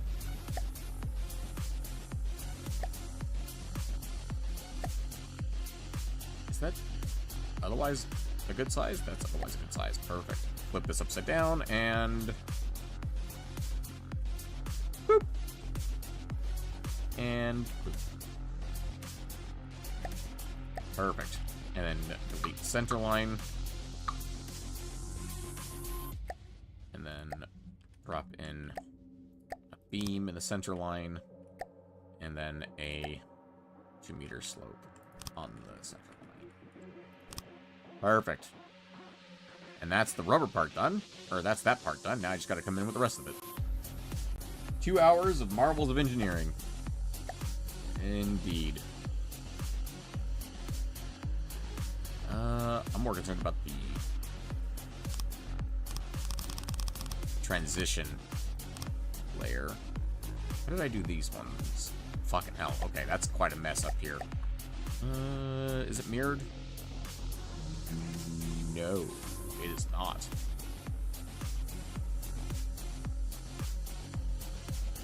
Oh, hang on, I know what to do here. Back to prefab mode real quick. Clear the prefab, move to this direction. I want to grab from here up. And go a little wider. Boop, boop. I just got to make sure I aim this correctly. Should be right here on the center line, I think.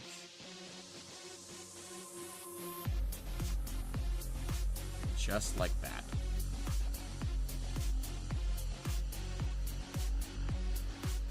Hey, that actually fucking worked. What a concept. And then this side, yep, is slightly floating, but that's okay. We should be able to do this. No. Ah, we're not filled in on this side yet. That's why that didn't work. Yeah, we need the 2-meter blocks.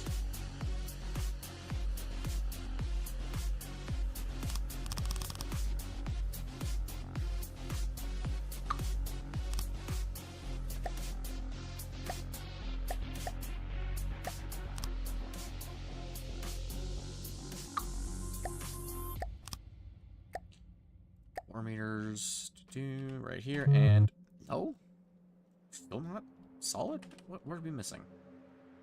Somewhere near the back, then, yeah. Oh yeah, right there. There we go. Okay, now we just gotta fill in some gaps up in this area. You're building your vehicle backwards. Most propulsion is facing backwards. Yeah, we good. Don't worry.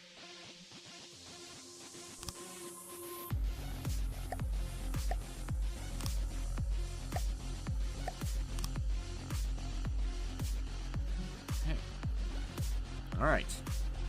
We have our very spiky propulsion now.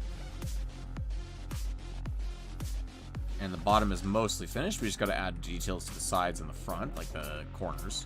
That's what I meant to say. How did I do this? It was, right, 3 wide corner, then an inverted 4.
Okay, technically, this is now a submarine.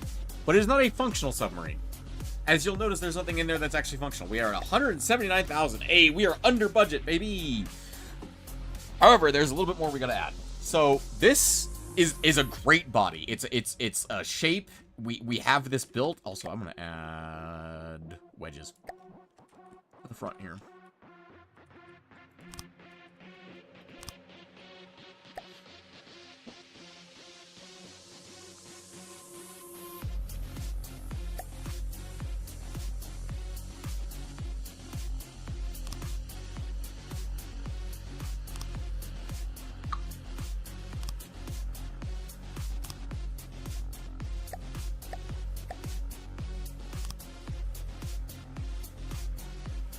Anyway, there are some things we're missing, obviously.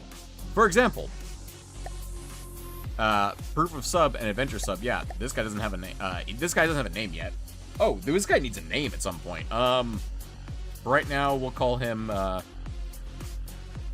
adventure sub 2 for right now.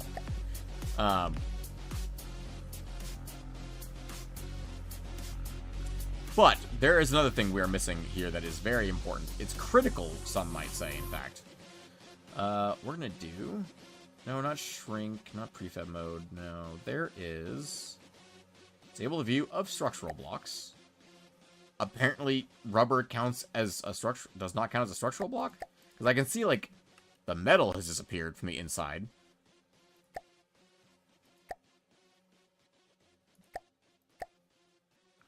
Only components marked as being important. There we go. That's what I was looking at. View which blocks are in left, right, red, top, bottom, green, front, back, blue. Oh, that's for shield rings. Okay. View only mimics, which is nothing. Relative cost of blocks. Drag, mass, and painted colors. Normal view. Normal view, basically, is over here. We want only components marked as important. So, you can see now all of our surge protectors are visible, our missiles are visible. Interestingly, our batteries and RTGs are not visible unless we highlight them, which is interesting to me.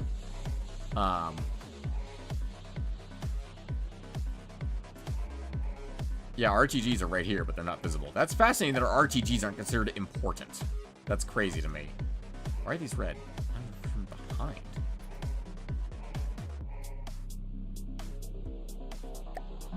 Hold on. That's a problem. What's going on here?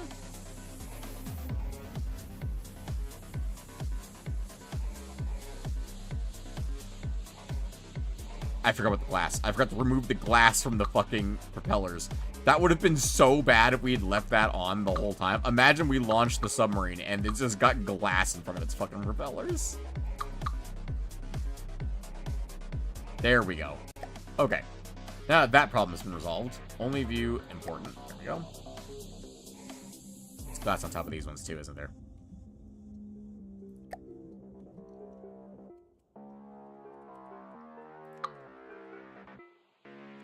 There's glass on the bottom ones as well. Yep, glass beam. Hold on a minute. I fucked it. I thought this was... There's 4 up here, yeah? There's 4 up here. There's 4 up here. I just botched this. Okay.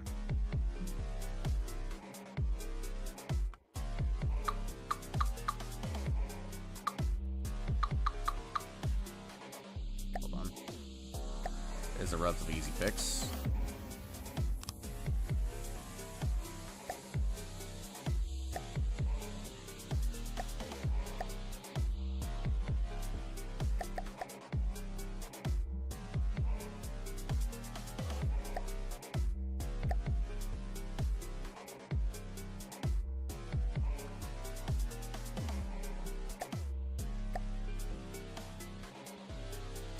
There we go. Problem solved. Okay. Now, I can actually do the thing I want to do, which is why I keep doing this important thing. Make sure all the batteries are visible. Any other pieces that are missing? Looks like everything. Why are the missiles keep vanishing? That's my question. Alright, or they're interceptors. Alright. So, you'll remember there's a line of stone down the center of the ship, right? And there's nothing conductive, specifically, touching the center of the ship. Except we're way back here where the batteries are. But we don't care about the batteries, because we're now going to install the AI into the ship, which we're going to focus right around here where all the weapons are. If you remember, there's stone beams here, which you can see it says remove stone beam on the left side and side of the screen. That's understandable. We are going to do a fun thing here. We're going to remove the stone beams from here and all the way back to here. So now there's actually going to be a hollow space at the center of the submarine here. This is ammo. We do not want this to be... we want to re-enable visible blocks real quick.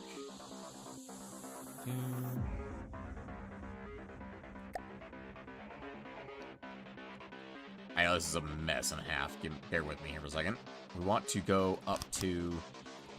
yeah, we want to make sure we're up to those search vectors. That way we are past the heavy armor. Alright, now we have a 4 wide... because you remember I put the stone, like, the sideways ones up top and up bottom. We have a 4 wide hallway, essentially, in the center of our ship. There are some important things that need to be in here. And we can actually go back to this and shrink the blocks back to normal size. Thank you. Okay. Yeah, so you can see that goes all the way up to here, which is all that we need. This space right here is all we need. Because the only things we have to directly control are this area. So, we're going to go in here to control. And first things first, we're going to add a chair. This is for me to sit in, because I have to have a spot to sit in this fucking ship. And then we're going to, behind me, I left a space open behind me, go under miscellaneous, and there should be a heartstone. And I'm going to do heartstone expansions. So the Heartstone is actually a critical thing for when you are in adventure mode. Without Heartstones, you die in adventure mode. And when you die, the game is over. Like, that's it. Game's over, buddy. We're also going to add in some repair bots. Not a ton, just a couple repair bots. Ooh, right, those don't work like that. Actually, point of order. Where is the controller for this fucking thing? Should be right here. Fantastic. ID number 1 and ID number 2.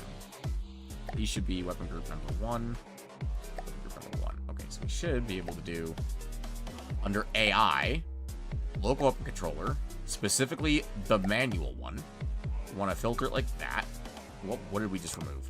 Oh, stone beam. Ooh, they're lower than they should be. They need to be up 1. That's a problem. Okay, I can fix this. This is quite fixable, in fact.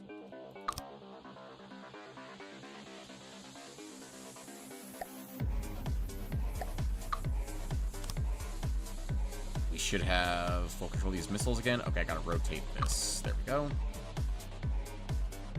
Okay, missiles are ready. Not connected. Weapon connected. That's understandable. So, do 2 in each direction. We should see missiles. It's probably because you're not actually connected to an AI. So if we slap a mainframe down real quick, just to test. Slap mainframe down right there. No open control. Right, they don't look diagonally. That's a problem. I need the controller to be here. Or here. I could fit the controller in right here, actually. This is fine. What's down here? This is the IFF.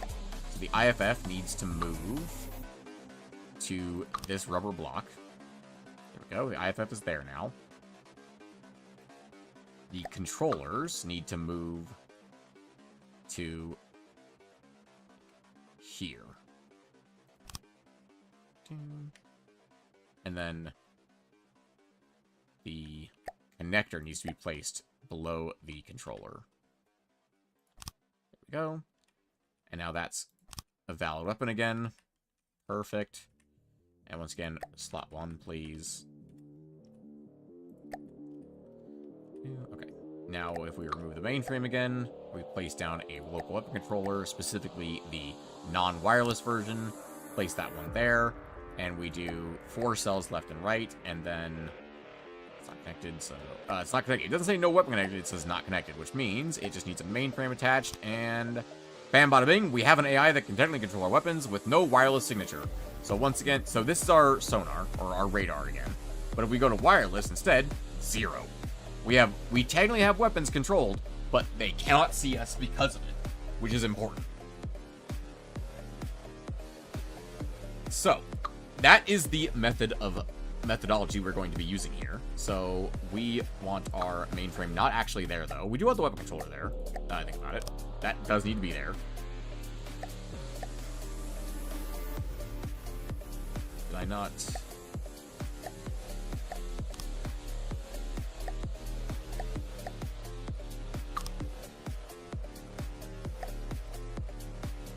There we go. Now, don't worry about it saying no failsafe connected. That's not very important for us at the moment. Failsafes prevent your ship from shooting it yourself, which means we don't need to worry about that because we're using missiles. If we were using guns, we need to worry about that, but we don't. Now, here's the other thing. We need to control these ones up here. Oh no, they're far away from the mainframe. Whatever will we do? So we'll go to AI, we'll go to connectors.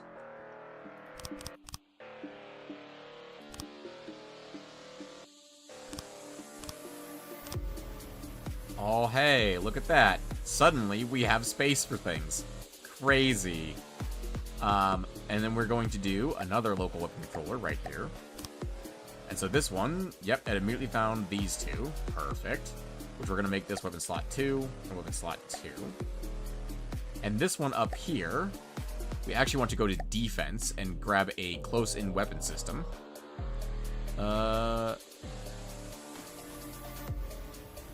I think this can also fire missiles and laser commanders to achieve a kill. Yes. So we want a close-in weapon system controller. And this one, we want here,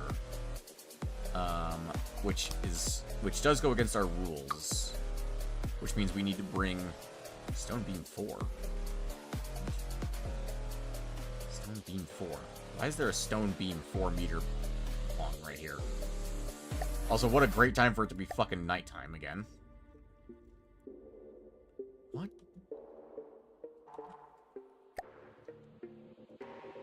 Okay, this is inside the air gap here.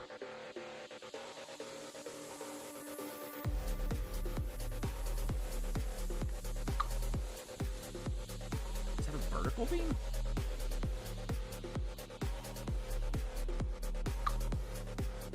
It was a vertical beam. Oh, it was separating out the missiles. Right. Okay.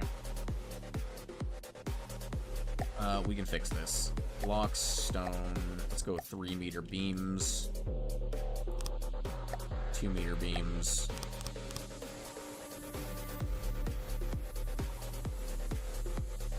Go.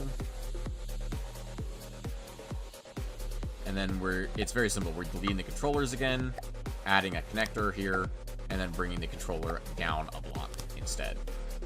There we go. Okay. And then we'll fill this back in with stone.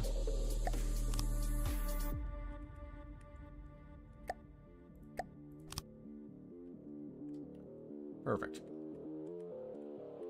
And then yeah, we want that air gap there because that is part of our armor. Is we have this big fucking air gap around the submarine to prevent shit from colliding with it. There we go. On either side of the metal. Alright, and then we can go back to only important structures. And now we can see this. We can see these are not being controlled by the AI. 60 missiles loaded, 60 missiles loaded, fantastic. Instead of local weapon controller, we go to defense and close-in weapon system controller and drop this sucker right here. No weapon controlled, controlling 2 weapons, fantastic. These are loaded up. These are loaded with the AI, fantastic. So this one, we want to main rule set, we want to ignore altitude. We should be able to do type of projectile. There we go. I can't remember which one this is. 1 for missile, 2 for clamshell. So we want to ignore outside of range 1 to 1. So that way it is ignoring, if it's not a 1, it's ignoring it, and type projectile is 1 for missile, because we do not want to target clamshells. Clamshells are going to hit the water and just fall. They're not going to do jack shit. Unless we get really unlucky and we just happen to drive into a clamshell. We should be, otherwise we should be okay for that. Maximum fire rate is infinity, that's accurate. These should have a staggered fire on them for, 0.1. Whereas the ones down here, oh, I forgot to set the staggered fire for these guys, need to just be like 0.5.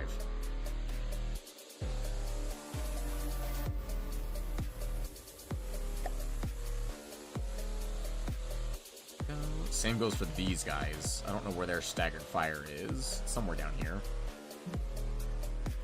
These ones need to be more like 0.3.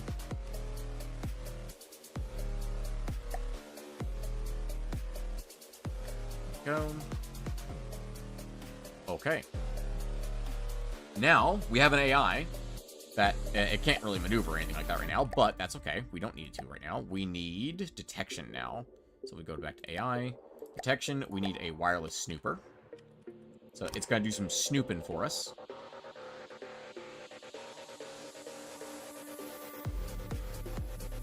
And then we need detection for seeing enemy torpedoes.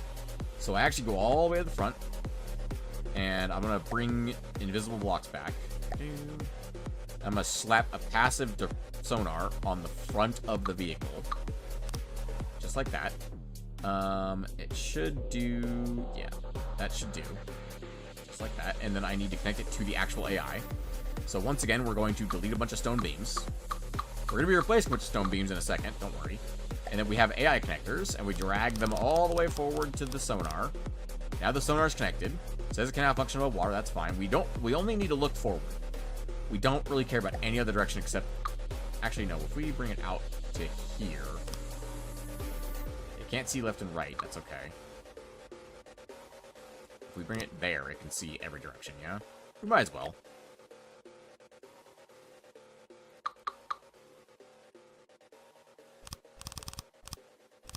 And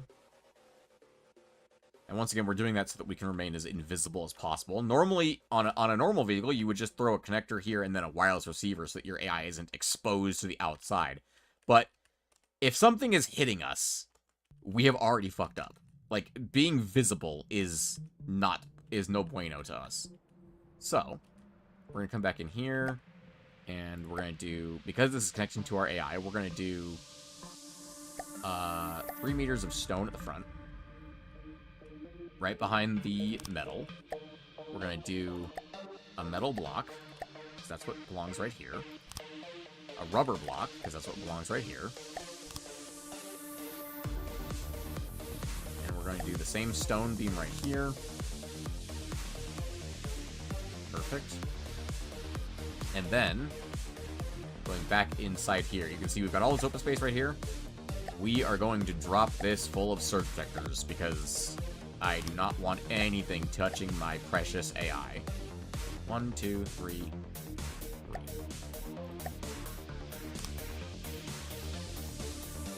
Perfect. And then we can go back to important blocks. So this is now filled with stone and surge protectors.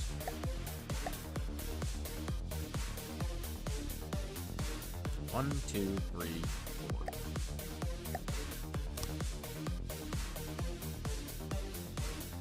And that means the enemy, because it also is covered in stone, the enemy has to not only hit right at that exact location to get any EMP damage on there, but more importantly, it has to deal enough EMP damage to that one specific spot to be able to actually damage the AI, which is unlikely to be able to do.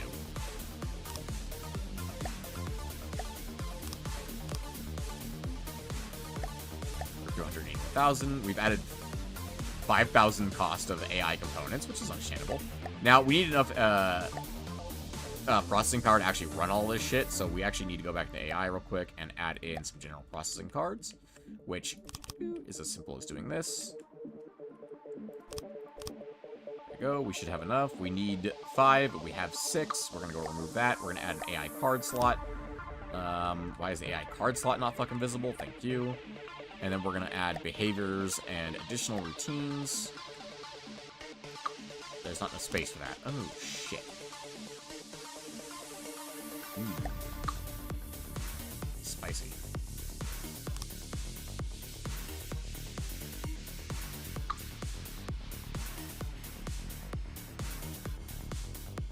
Ah, hang on. I see a place where we can put this.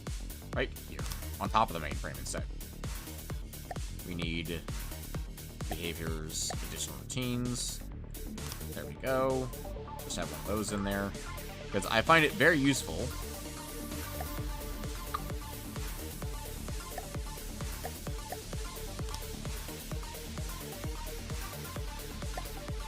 for my AI to have multiple abilities. So for example, my adventure sub has point at, maintain distance, resource gathering, and charge. This is for killing. This is for resource gathering. The fucking hint is in the name. And this is for boarding the enemy, which I have not managed to successfully do yet, but maybe someday. So first things first, we're going to add a behavior, which is going to be point at. When it says we can't do any of these things, we absolutely can. Turn on the spot, we can reverse, we can control our altitude, we can be stationary, we cannot fly. Alright, perfect. Altitude relative to sea level is going to be negative 200, please. Thank you. Combat distance, let's go with 1,500 for right now. Max pitch target is 10 degrees. We can do a little more than that. We can do 30. That way we can pitch up at our target if we need to. Adjustments, we are a water vehicle. We technically don't care about avoiding enemies. Our maximum altitude is fucking negative 100, thank you. Our minimum altitude is negative 50. Actually, our max altitude should be like 5. Negative 5, most likely. All of that is fine. Maneuver, we are ship or tank. We are allowed to hover, we are allowed to pitch. We ideally want to pitch at 0 degrees, if possible. Additional routines. No, don't need any of those. Don't need to edit the PIDs. We should be good there. Unnamed mainframe. I don't know. Who should we name this after? What should we name this? We'll name him Ramage right now. If you know, you know. If you don't know, Google it. Google Ramage and Submarine. I guarantee you'll figure it out from there. Add behavior, resource gathering, add behavior, charge. Where is ram? That way. I always forget ram and charge are technically the same word as far as this game is concerned.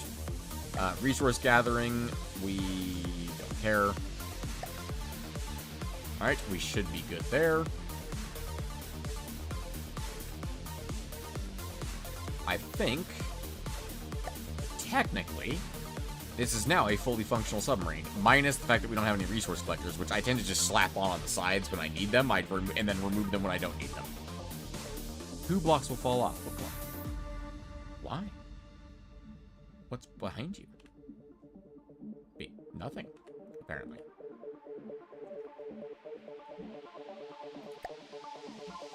Is it above it as well? I don't know where the other one is, but I will find it as soon as I'm done here. Why is there nothing behind you? What is supposed to be behind you? What's behind the rest of these guys? Metal is behind them.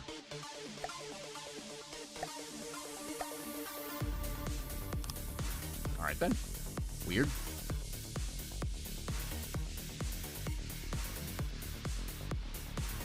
The other reason we used a passive sonar here, by the way, is passive. We don't emit jack shit. We detect things coming towards us, like torpedoes, and then we shoot them down.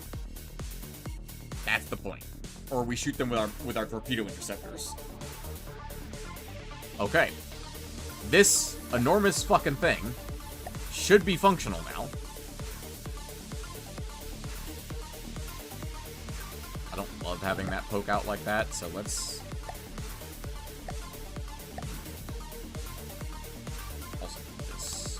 Just rub it on the side of that. But that is working. If we do resource gathering, we should be able to move.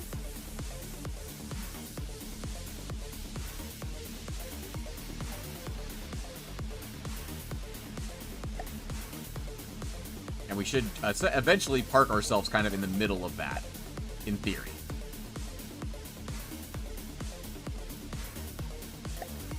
Assuming this thing is able to maneuver correctly. I guess we cannot turn on the spot then. Turn on the spot is not something we can do. There we go. Now it should try and course correct for that. Are you guys not being used for turning? It should be being used for turning. Yeah, you're running. We're using up about 3,000 power. Energy is stable. Okay. Fucking sweet. We're unable to park, which is a slight problem. Why? Why are we unable to park? I just realized something. Automatic control is on all these fucking things. I mean, that's not the worst thing. I know generally you don't want that on, but I don't know if it would even help in this case. Someone tell me what's so special about Epstein Island. It's not really a thing to discuss here, but long story short, sex trafficking of children. People who go there are very bad people. Because they're involved in sex trafficking children. That's, like I said, not super, normal thing to converse about here.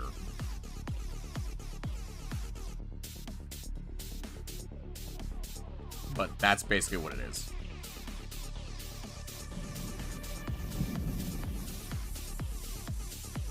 Yeah.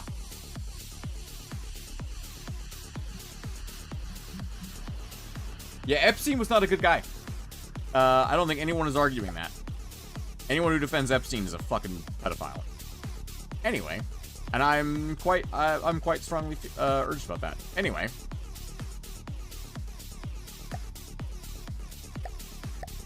Oh, I just remembered something I actually do need down by my chair. Which is... every once in a while, I need to be able to take manual control of this fucking thing.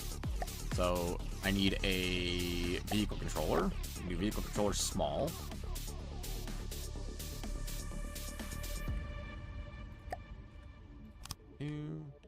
And I need a fire control computer.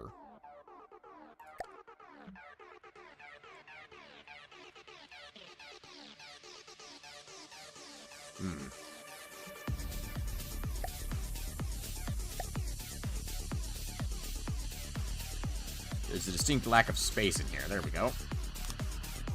That's kind of designed that way. I got shocked when I heard that in the background. Yeah, understandable. Okay, there we go. Yeah, we're unable to fucking stop turning, apparently. You know what? I'm gonna blame that on automatic control for our fucking propulsion. Give me a second.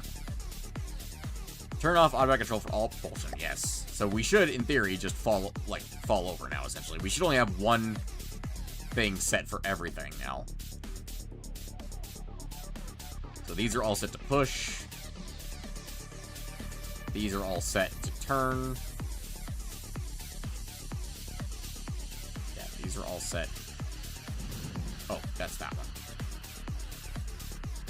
one. We can, once again, do important only. These should be set to turn. These should be set to pitch.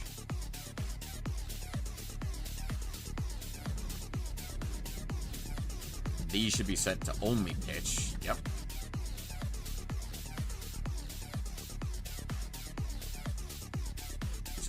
turn. You just set for push.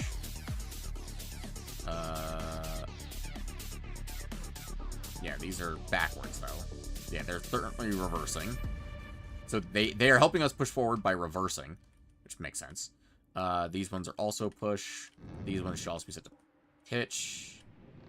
I don't have any that are set to roll. These corner ones should be roll.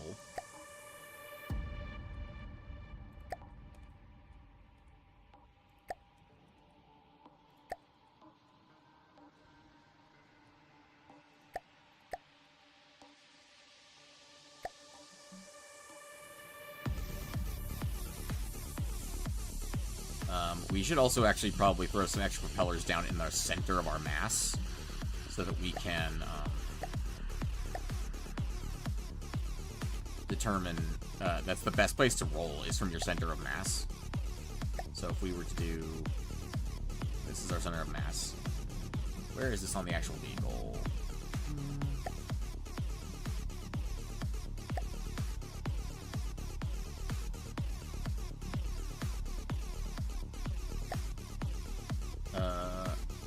Oh, I didn't save it, did I? No, I didn't. I do have this.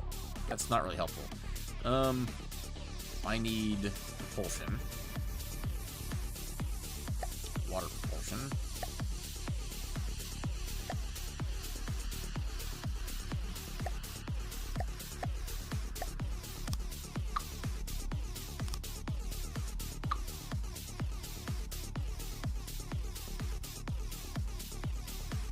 Want them like right here. Right here.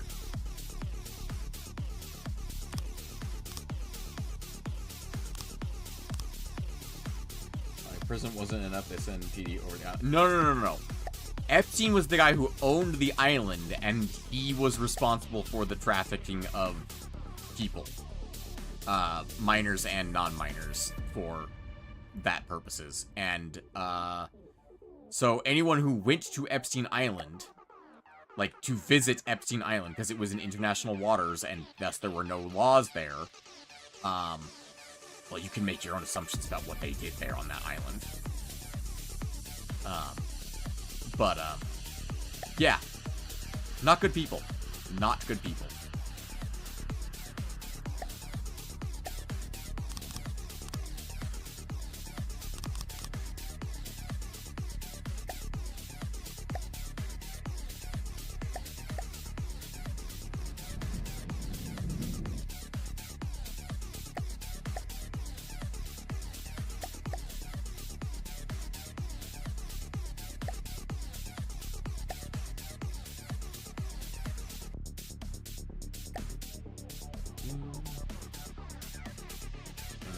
Trump over there? No. Well, so, like I said, it's a more complicated subject than I'd like to talk about here. But long story short, we don't know whether or not Trump ever went there or not.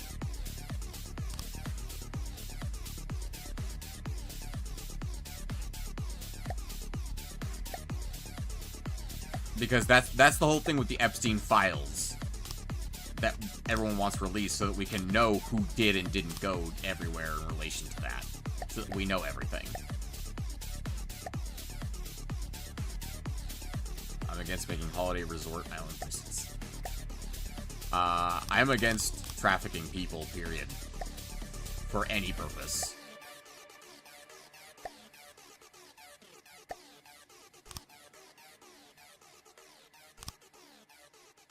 Unless they're refugees and you're trafficking them to save them. But that's not what we call that.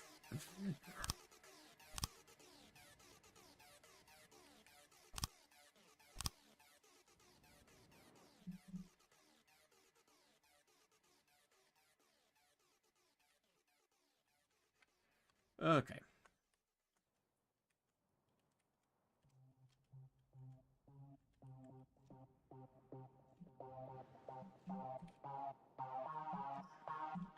You know, it looks a lot less rectangular than some of the other ones, which is crazy to me, considering it very much is a rectangle, but it doesn't look as rectangular as, like, the beginning one that I worked on.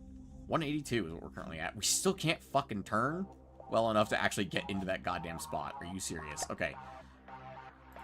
We can now turn on the spy. As in, turn off the fucking propulsion. And just fucking turn. You don't have to go forward to turn. You have the ability to yaw. I gave it to you. You have it right here. You can yaw without going forward. Reduce forward thrust, AI. That's all you have to do is reduce forward thrust. That's all you have to do. And we'll be just fine. I'm going to reset it for a second by pulling it up out of the water. I'm going to drop it back down, and maybe it'll do better. Have you tried turning your submarine on and off again?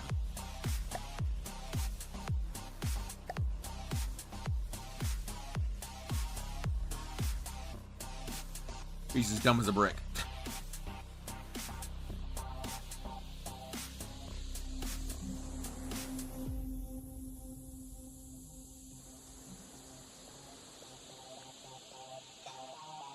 And he looks like one, too.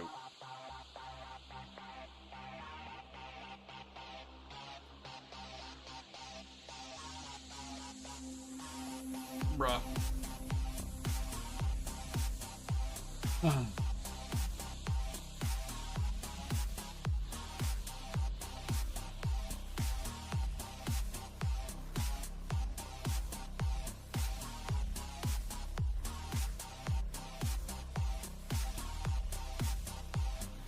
Is this turning correct?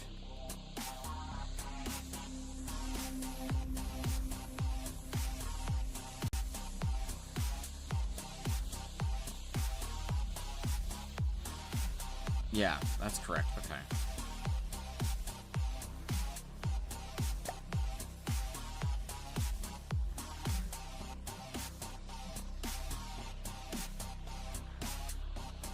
This should be left. That means this should be right. Yeah, it is. Okay. It's just not enough of a turning circle. Okay, what is our turning circle? Do we know? It's fucking huge, I think.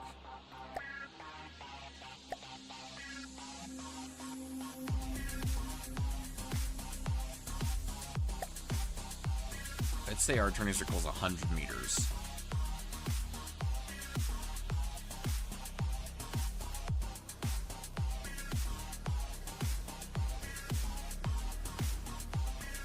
Which, it would turn faster if you turned off the forward propulsion. You don't need to drive forward to be able to turn. You can be stationary. You do not need to keep going forward at all times. For example, here, turn off the propulsion. Propulsion's off. Oh no, propulsion's off. Turn left. What a concept. We can turn on the spot. Was that so fucking difficult, AI? Now go collect resources. Go. Was it that difficult? This is why I have to have a control seat, by the way, because it's fucking stupid. Then go backwards. Stop pushing forwards. There you, yeah, go backwards. No, what are you doing? What are you doing? Why are you turning, period? You don't need to turn, just go backwards. We can reverse.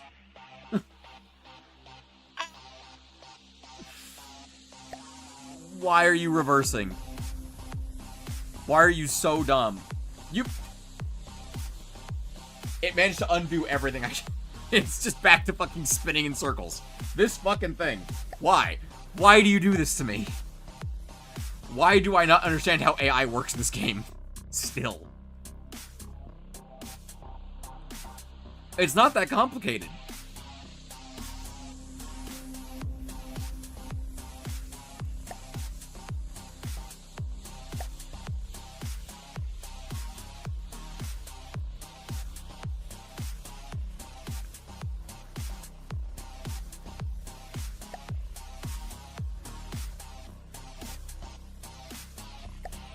Maybe that will help.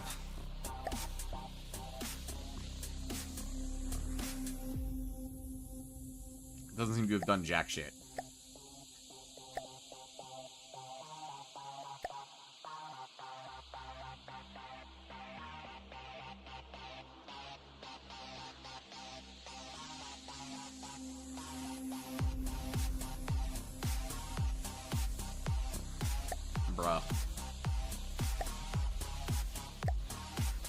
I was as dumb as a brick.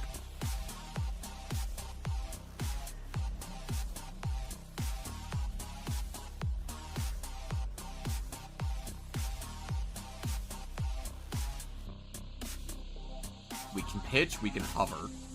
I don't understand why you are this bad.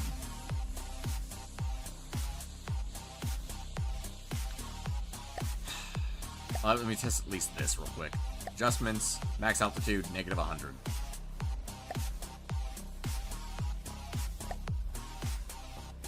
Minimum altitude should actually be 300, not think about it. Why are you not sinking? You should sink now. I told you to go down to negative. Your maximum altitude is -100. You are at -5. Fucking go to the... Why do you work? You work just fine when I do that.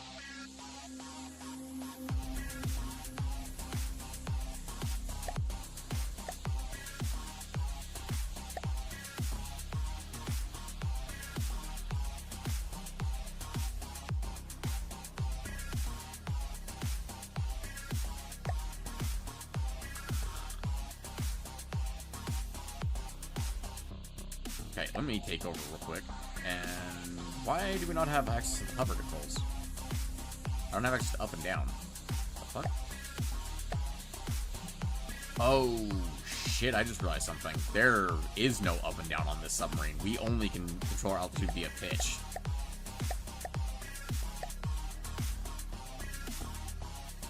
We cannot hover.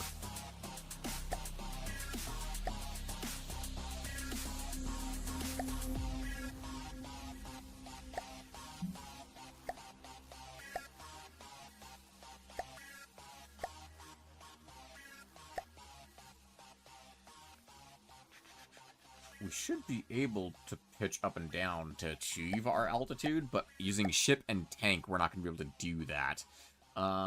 We need hover controls of some type. Trying to think of where I can do that. Actually, I know exactly where we can do that. It's not going to be very strong, but these ones right here.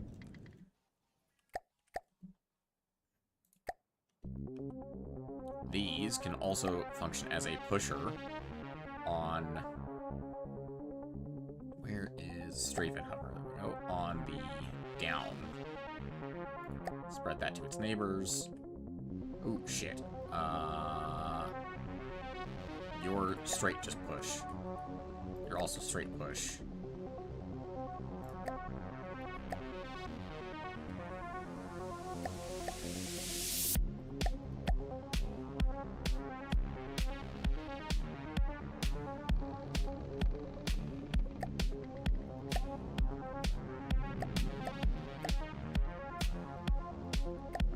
To hit fucking spread. God damn it. Pusher, you're a pusher.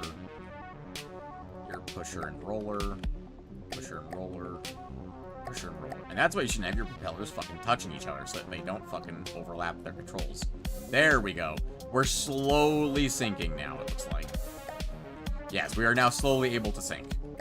And we now have access to the up and down drive. Fantastic. Okay, I'm going to despawn everybody else real quick. Listening. Receiving. Listening. Oh, I have to do it one at a time. Receiving. Listening.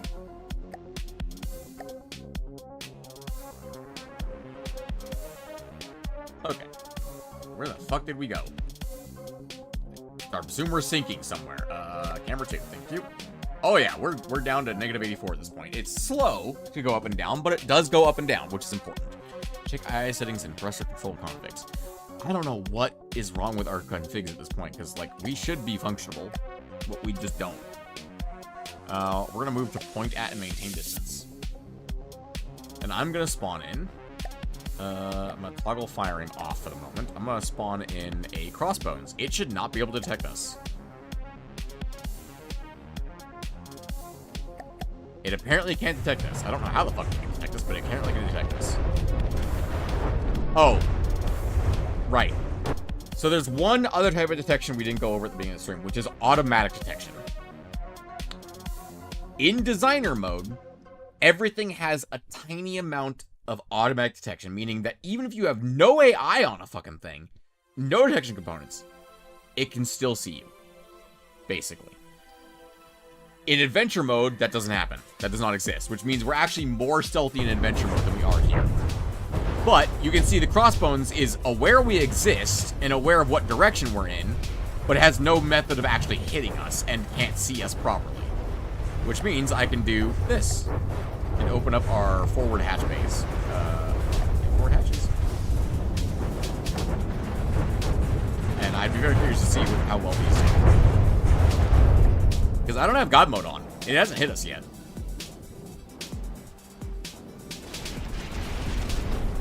It's trying. It is yet to succeed. The Crossbones is quite durable, as it is a flagship. I mean, this thing also costs 450,000 materials, practically. Ooh, we got hit, apparently, it looks like. It says from our ships, which means we got hit by something. Where are we?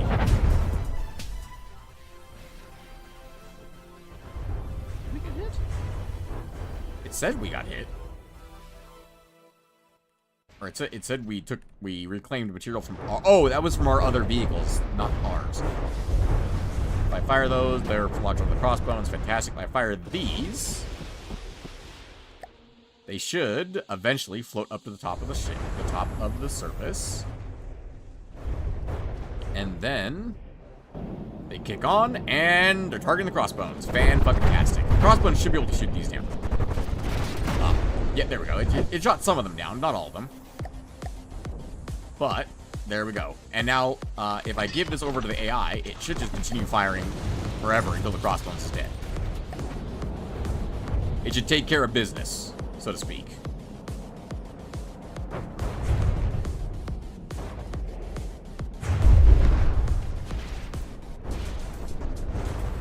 Yeah, you can see its anti-missile is quite good. It's not very good at killing stuff. Oh, this torpedoes started bouncing up out of the water and got shot down. That's really funny. Yeah, there's still resources floating in. Yeah, the adventure submarine dropped 164,000 material, so I'm never gonna run out of material. It's just that it's reclaiming materials from it for ammunition purposes. It didn't take hasn't taken damage yet. Those torpedoes really need to stay more underwater. I'm gonna be honest, because they are getting shot down whenever they go up to the surface. We're not doing much in terms of EMP damage, but that's because the Crossbones has a lot of wood. But it looks like we will eventually win this fight. There goes 4 more torpedoes. Yeah, when they're bouncing up out of the water like that, they get shot.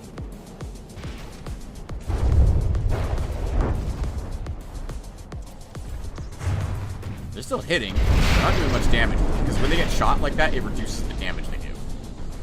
Hey, we took out one of the guns. Not too shabby. Yeah, as you can see, it's not hitting jack shit at this point.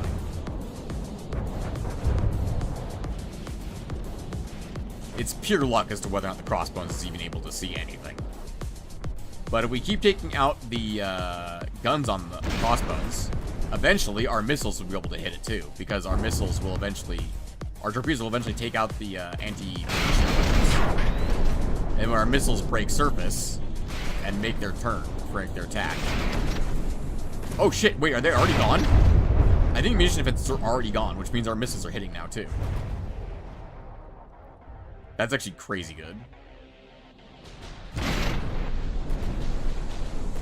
Here comes more torpedoes.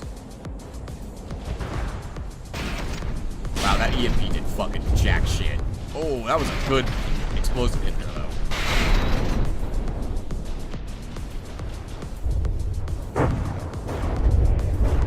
Alright, while it is slowly exploding, let me get in here real quick with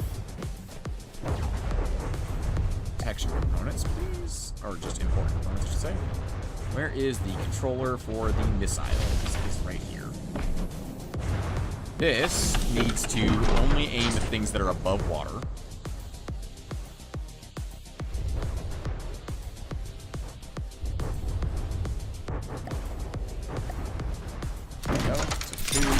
And its range bracket should probably be somewhere in the 2000s, I'd assume. I don't know how long range these missiles are, honestly.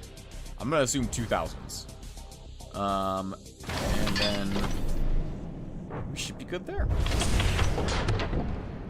And same thing goes for these ones, except reverse, which means I do not want the torpedoes firing at anything above.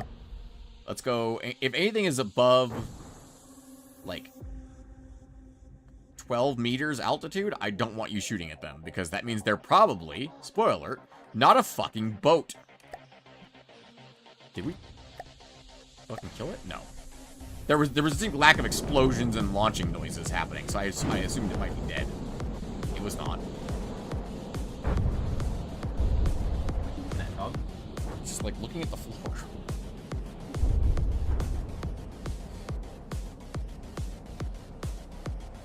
This is a EMP one? Yeah, this is an EMP one. We're definitely putting in fucking damage. The explosive ones are really putting in work.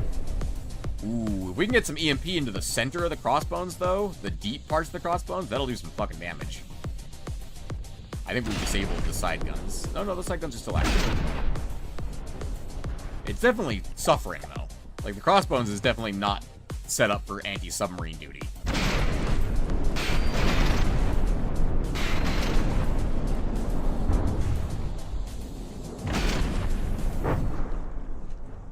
Ooh, that's a bunch of gun parts that just fell out. Love to see it. I have no idea where the AI of the crossbones is. It's probably buried somewhere in here, actually. Like, right in that rubber box right there is where I would assume the AI is. So if we can smack that with an EMP round, that would be perfect. The likelihood of hitting directly on that with an EMP round is very low. Although not zero. Because holy crap, that was really close. It is exposed. It is right there. That's their AI. Or that is. Oh no, they have two, don't they? Yeah, they have two. Which means those two blocks of rubber are probably its AIs. Remember, rubber is insulative, but it's not perfect. It doesn't guarantee insulation. How do we get on this side? I guess we're fucking up this side now.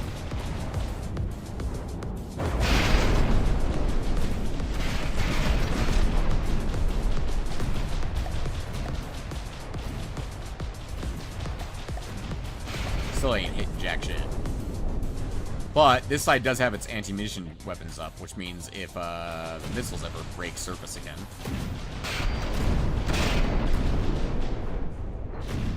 Where are the missiles? I feel like they should be big fires.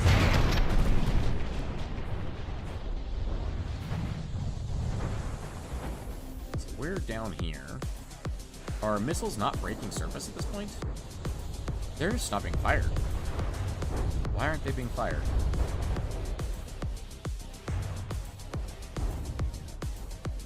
Why aren't they being fired?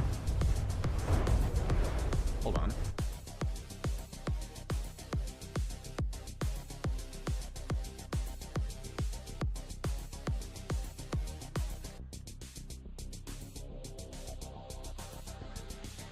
God damn it.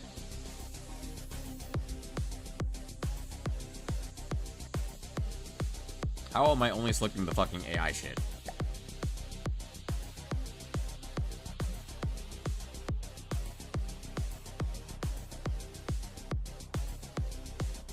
Meters. Are we less than 2,000 or 2,000 meters away? No, we're within 2,000 meters.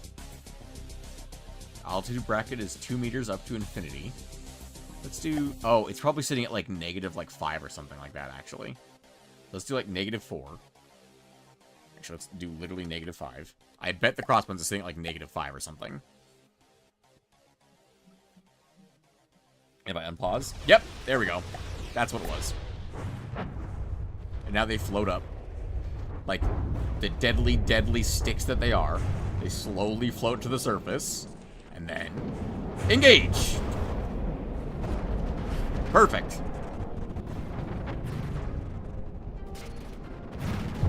That's what I'm talking about. Oh, look at that destruction. Oh, God. Is there anything better than just explosive missiles? God. I mean, explosive torpedoes are pretty good, too.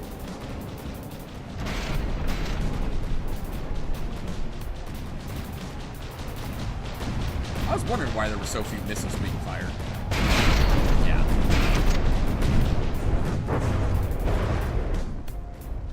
It's still shooting down a good number of those missiles, though. Those little guys right there actually do a decent job shooting down missiles.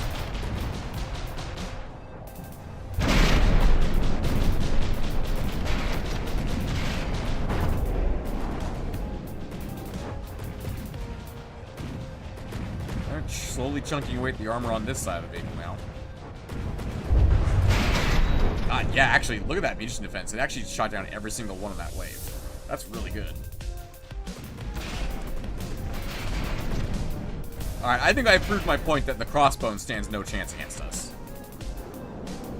As much as I would like to see it completely destroy the crossbones, I think we need to move on to the next vehicle to test against.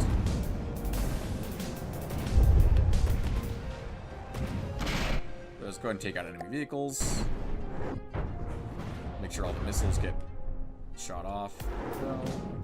Alright, next enemy vehicle we're testing against is going to be an airplane, in fact. We'll make it a nice, big, easy target. Just a nice, big, chunky Atlas.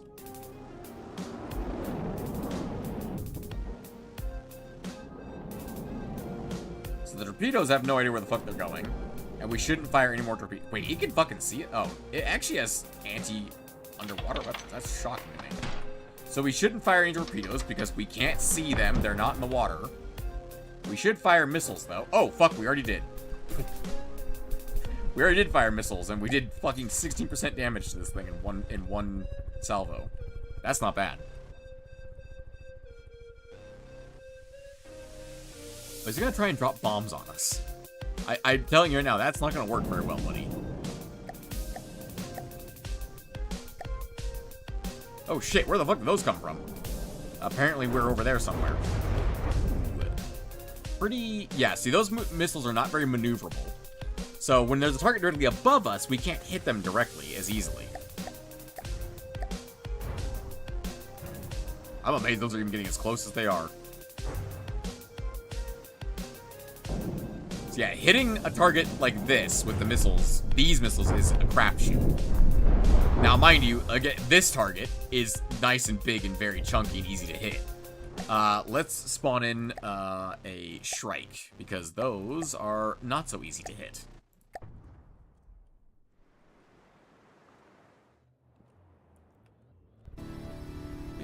The Shrike is aware of us and does have bombs. I don't know if it will successfully drop bombs on us, or if its bombs are even capable of hitting us. But we should fire at it, and we should barely be able to hit it. If it's coming straight at us like that, then we can hit it. Okay, Shrike was maybe a bad example. Let's go with a Duster instead. Now, a Duster is barely worth our time, but they will spawn in occasionally. You have a fucking torpedo? Hold on, what the fuck does this do? What is this guy? No, it's just floating there. Okay. These are our missiles going up. They take off. They go after the Duster. Presumably. Yep, they're going after the Duster.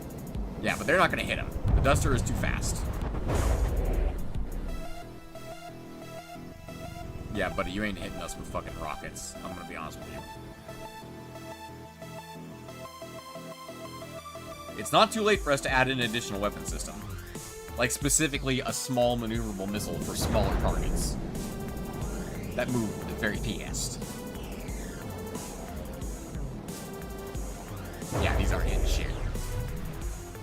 So let's go ahead and take out the Duster, because that's not going to get hit. Let's drop in... let's drop in a Loggerhead. Pequod's not a bad idea. Just because Pequod.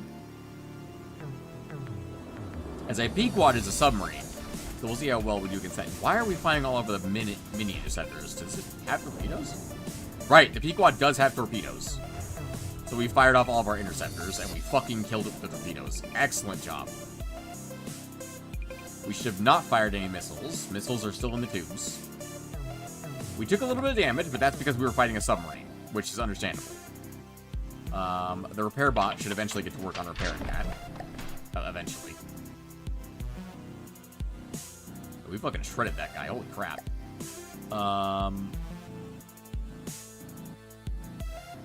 If we put it further away, we'll get a better idea of what it's up to.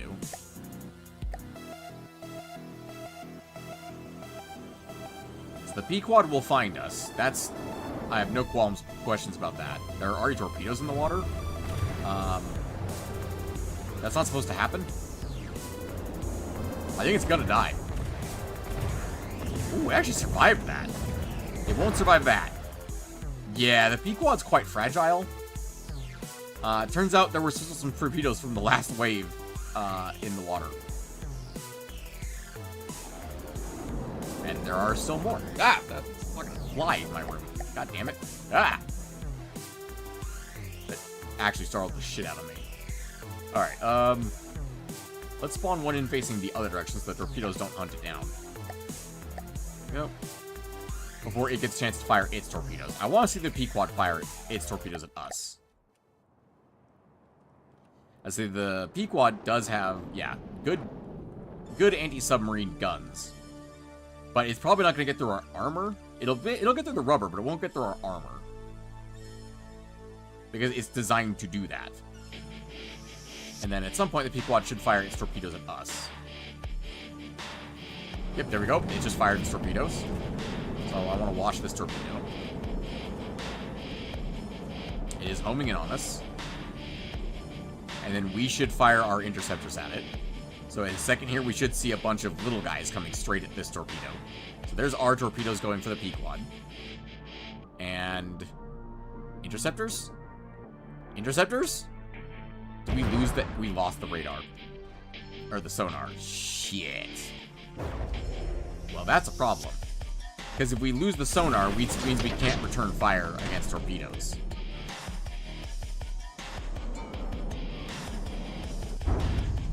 Good news, their torpedoes are fucking pitiful. Because it was a direct hit, and it basically did jack shit to us. The only thing that's really getting killed is rubber. Keep in mind, rubber has like 0 fucking hit points. It's literally a stealth thing. How have we not hit the Pequod yet? Does someone want to explain how this thing has managed to avoid all of our torpedoes?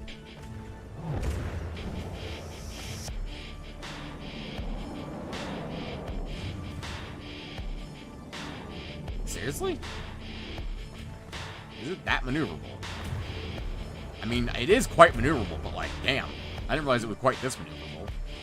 Noted, if we run into a Pequod, we might be in trouble with this thing. Now, I can do this and manually fire the interceptors. At least I thought I could. What is the... Oh, I never actually set the interceptors to be on a specific thing.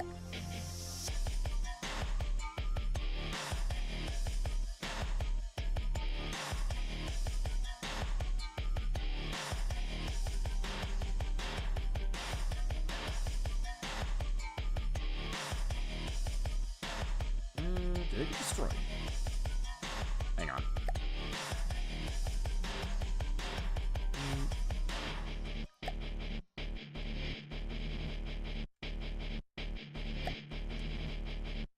There we go.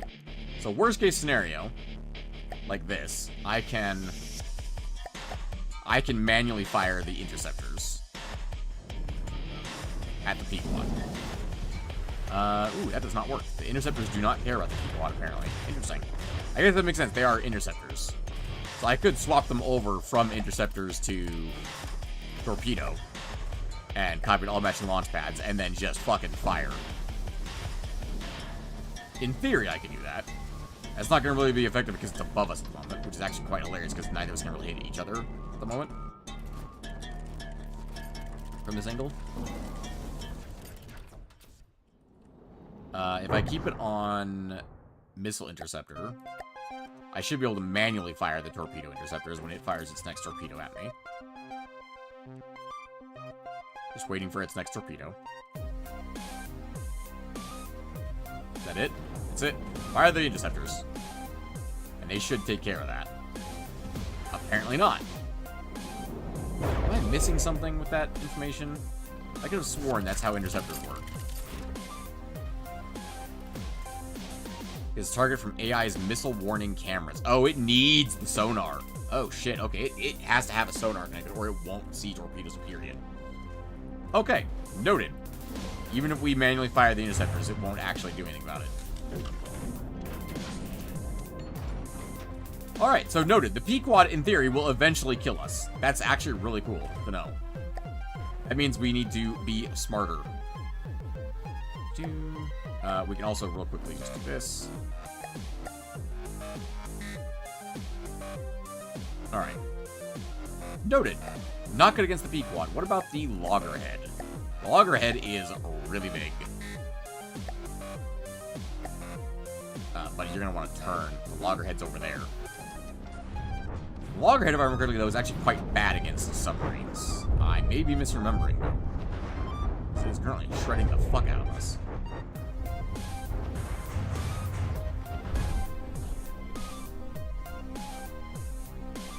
Maybe I need an anti-submarine gun. Specifically for anti-submarine duties.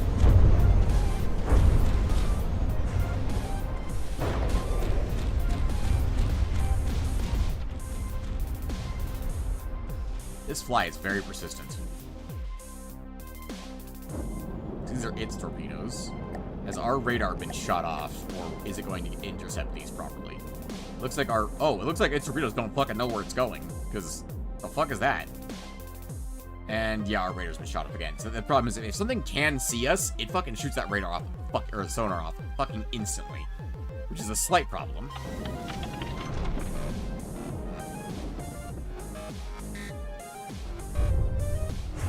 I don't know why the Loggerhead is shooting missiles at a submarine. That's really dumb, in my opinion. Funnily enough, the Loggerhead might actually lose this fight, though. Despite being 100... How much more than us?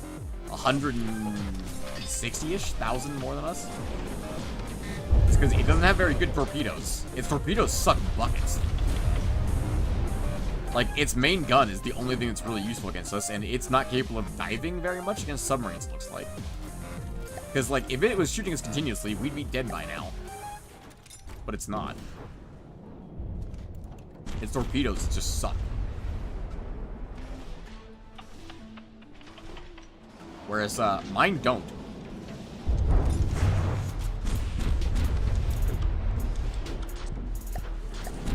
We could maybe get away with adding more torpedoes to my vehicle as well. Some mediums, maybe some smalls for hunting down agile submarines like the Pequods, so we don't have to deal with them.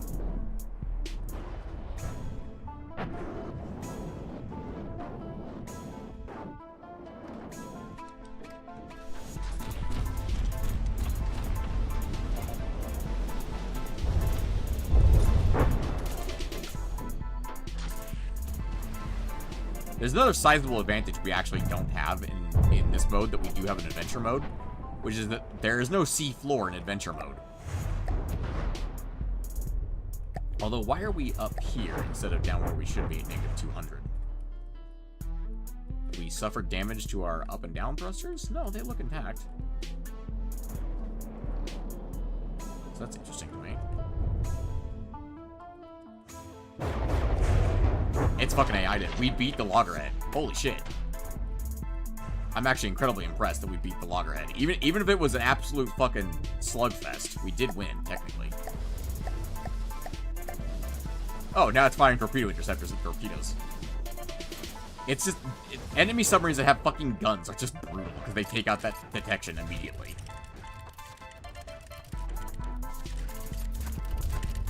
Maybe we look into adding another passive sonar somewhere else that's a little less fragile, like somewhere on the sides. That's not a bad idea. We're, what, 182? We're 18,000 below my budget, which means we can add a couple things, like some AA missiles or something like that. That said, I think that might have to wait for a different stream, because I think painting and all that stuff gonna wait for another stream, because I'm fucking... pretty much done, I think. Let's see it blow up one more thing. Let's see it blow up, what's a ship that I ran up against in the actual, like, location recently? Oh, well, what about the other, White Flare submarine? The Pontus. I'd be very curious to see how it handles the Pontus. If these torpedoes can catch the Pontus, I'm going to be very impressed, because the Pontus is actually quite quick. Because it's a White Flares vehicle. It fucking rams people. Here's the thing. It's also actually really bad at anti-submarine warfare. Is it underneath me? They're going. Oh yeah, it is under down. It is under down. Under down, I said. Oh, that was a fucking botched hit. Pontus is coming in. He do be schmovin'. Yeah, the big torpedoes can't hit the Pontus. Oh, never mind. I take that back. They can, in fact, hit the Pontus. Oh, its AI is fucked. It's spinning. It's lost one of its 2 drills. Ooh, it nicked us. With the 1 good drill. Now it's just floating next to us. This is when I would get out and shoot them. Manually. Yeah, those torpedoes ain't gonna hit jack shit like that, buddy. Noted, I think we might need some aft torpedo launchers. And/or actually, you know what? An underslung torpedo turret specifically for anti-submarine duty sounds like a really good idea. I think the Pontus is just as bad at turning as we are. Which I find hilarious. If it just happens to go in front of us when we fire a torpedo, it's fucked. This is a very stupid fight. Alright, noted. It's a matter of luck between us and the Pontus, apparently. Let's try a Onyx Watch. No, it was a Seal Strider. It was a boat. It was called the Loco. Yeah, this guy's like a missile boat. Let's see how well we do against him. I saw him in the adventure mode as well. He's really fucking cheap, which means if he manages to beat us, I'd be fucking impressed. Hella impressed. Does he even have a gun? Oh my god, he's got a little tiny AA gun. He's so cute. He's about to get fucking obliterated. Oh my god. Alright, yeah, you know, one hitting the enemy is fine by me. Give him the old one tap.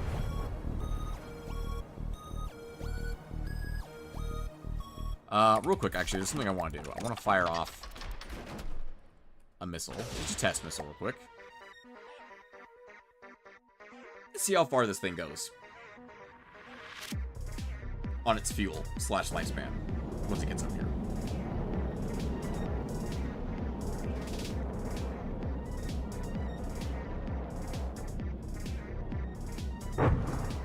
It has like half of its fuel tank left when it blows up. Okay. Noted. We can adjust the speed of that thing then.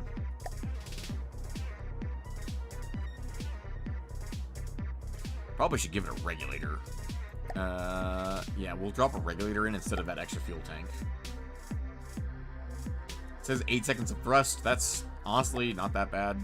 Do variable thruster. We'll put the thrust output down to like 2,000.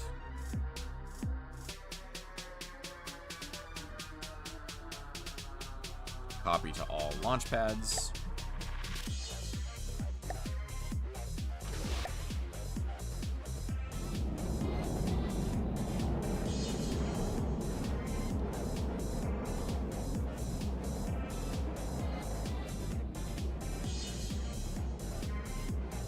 I wish there was a lifespan on the missile that we could see. Why'd that one fall in the water? What the fuck? I completely missed how much fuel I had left. 2,600 meters. Not bad. Okay. Well, we can actually increase the thrust these guys are running. Let's go 2,500. Copy all matching launch pads and fire.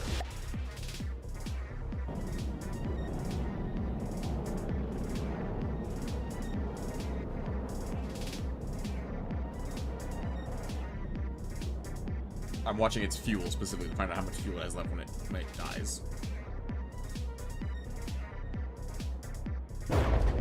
Still had 10,000 fuel left.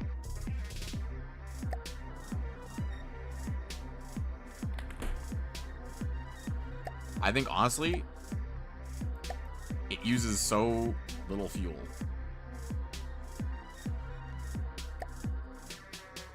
Because it's got to travel up into the water, or out of the water first.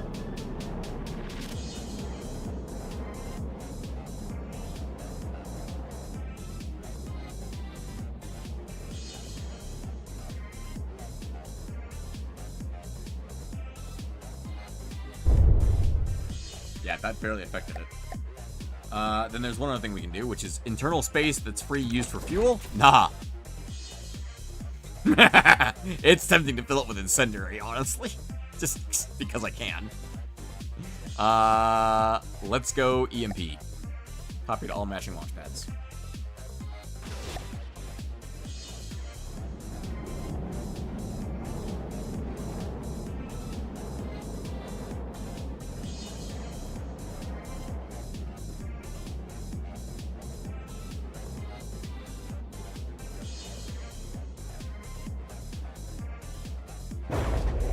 It appears to be identical, which is odd.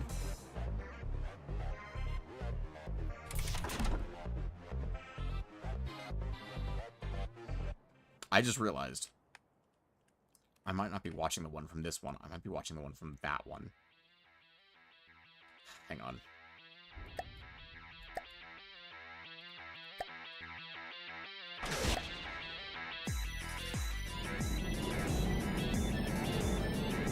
What I'm working on is red. Wow, it drops like right there. Holy shit. That is no bueno. Okay then. This one's green, yeah? This one's green. Okay, what did I do wrong here? I got rid of the fuel tank, gave it a regulator instead. I do think it needs a regulator. I just think maybe we get rid of an explosive warhead instead.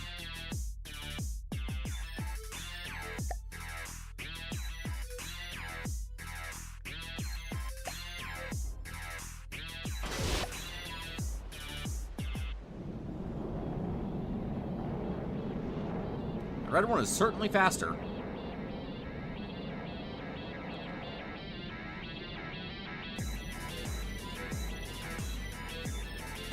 $2,000. 10K fuel. 9K. 8, 7, 6, 5, 4, 3, 2, 1, and out of fuel. And it's still here. Floating for a bit. Red does mean fast, you're right. Okay. That's a little too long. We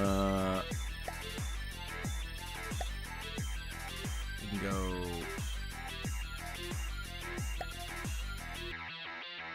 We'll give it like a 20-second thrust. That's assuming it's spending half of its time flying up out of the water.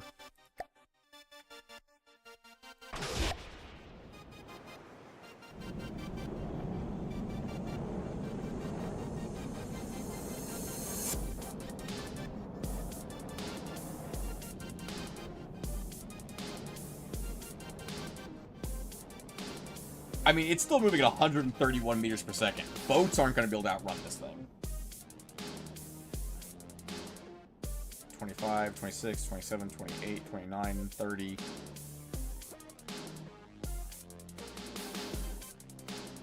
It certainly has the distance. My god, this is a fucking cruise missile at this point. Okay, it just actually clicked over to 4,000 and reset. Okay, it still had a tiny bit of fuel left. It's 4,600 meters. Good god. Free internal space used for fuel. Let's drop that over to EMP. And our fuel goes down to 25,000. That's much lower. Let's try that.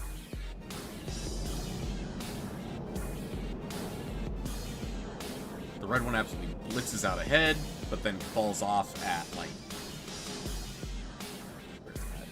1,200 meters. Okay. I say, well, I don't need a missile to go 4,000 meters. Not these ones, at least. If I do, I can make it a cruise missile. And this one's gonna go 3,100-ish before it ran out of fuel. You know what? I'm okay with this. This is a much better performing missile, I think. If it just sits there in the water, that's one thing. I'm fine with this. Let's change these over to blue so that it is noted that it is EMP. Well, actually, we'll add some red in there, so it's... We'll make it, like, dark purple. What do you guys think? Like a that color. That works for me. And then these... oh, I need to save and load.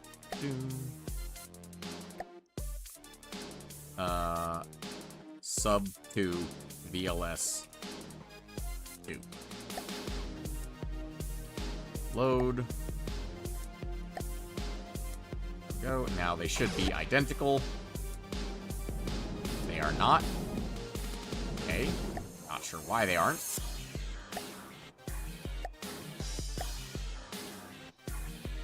Oh, I didn't do copy at all matching launch pads. No, wait. Now they're identical. Fantastic. Now, also, that actually means we should have a easier time hitting something with them, like, not necessarily easier, but an easier time killing something like an Atlas with them, because they're not just packing explosives, they're also carrying EMP now as well. Should be firing off our missiles. Missiles are up. Missiles are away. They're getting turned around. That's the other thing, is these guys need a longer lifespan, because they gotta fucking turn towards the target. Did we fucking hit one with the one that was already in the air? Oh my god, we did, and we knocked it out from the air. Its guns are offline. The EMP took out its guns. That's really funny. Like, the guns are still intact, but the guns are disabled. That's really funny. We're blowing chunks off this thing every time we hit with those missiles, too. It's already down to 88% health. Ooh, that's a kill shot, I think, on the Atlas. Yep, there she goes. The Atlas is, fragile, though, let's be honest. Let's spawn in a Wanda and see how well we do. Let's make sure that missile disappears. There we go. Let's see how we do against a Wanda. Wandas are very good at killing things. Like, if a Wanda is a good test for a vehicle. Because it fucking absolutely... Yeah, it already hit us. It's got a fucking railgun on the front of it, I'm pretty sure. Ooh, that's a good hit.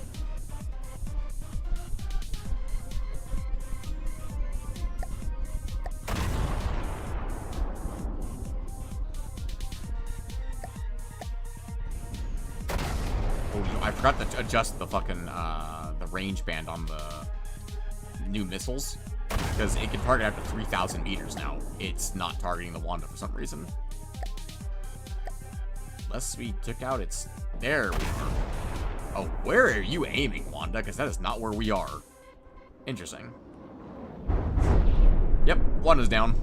Fantastic. Fundabar. Where are we? We are. Did we take any damage? It says 99.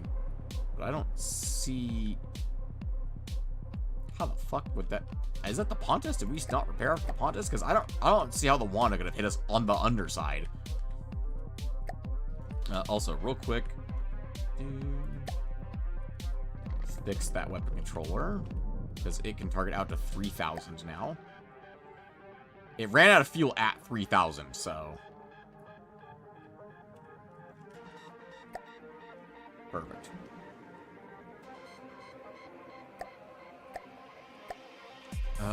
If we spawn in, let's go with I mean, Tarpon's gonna fucking kill us. There's no way a Tarpon doesn't fucking kill us.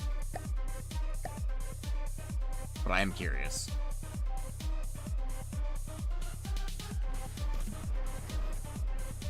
Did the Tarpon not hit us?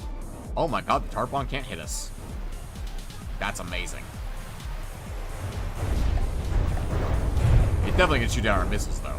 Yeah, we're never going to hit the Tarpon, and it's never going to hit us. Its shots are just bouncing off the water.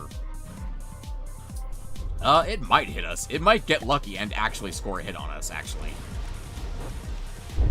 But I don't think we're ever going to get a hit on it. Because its point defenses are too damn good.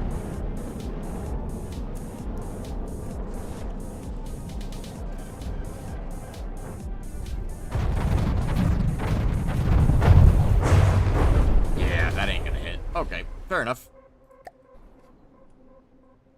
Where's my fucking submarine? Whatever. It's mostly repaired.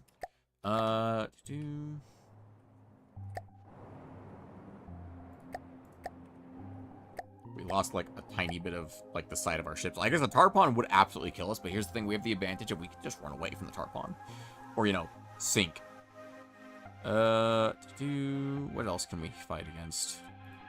What else have we seen in the actual, like, thing? We should never be able to hit a flying squirrel. That's just not possible. If we actually hit a flying squirrel, I would be shocked. I would be confused, befuddled, amazed.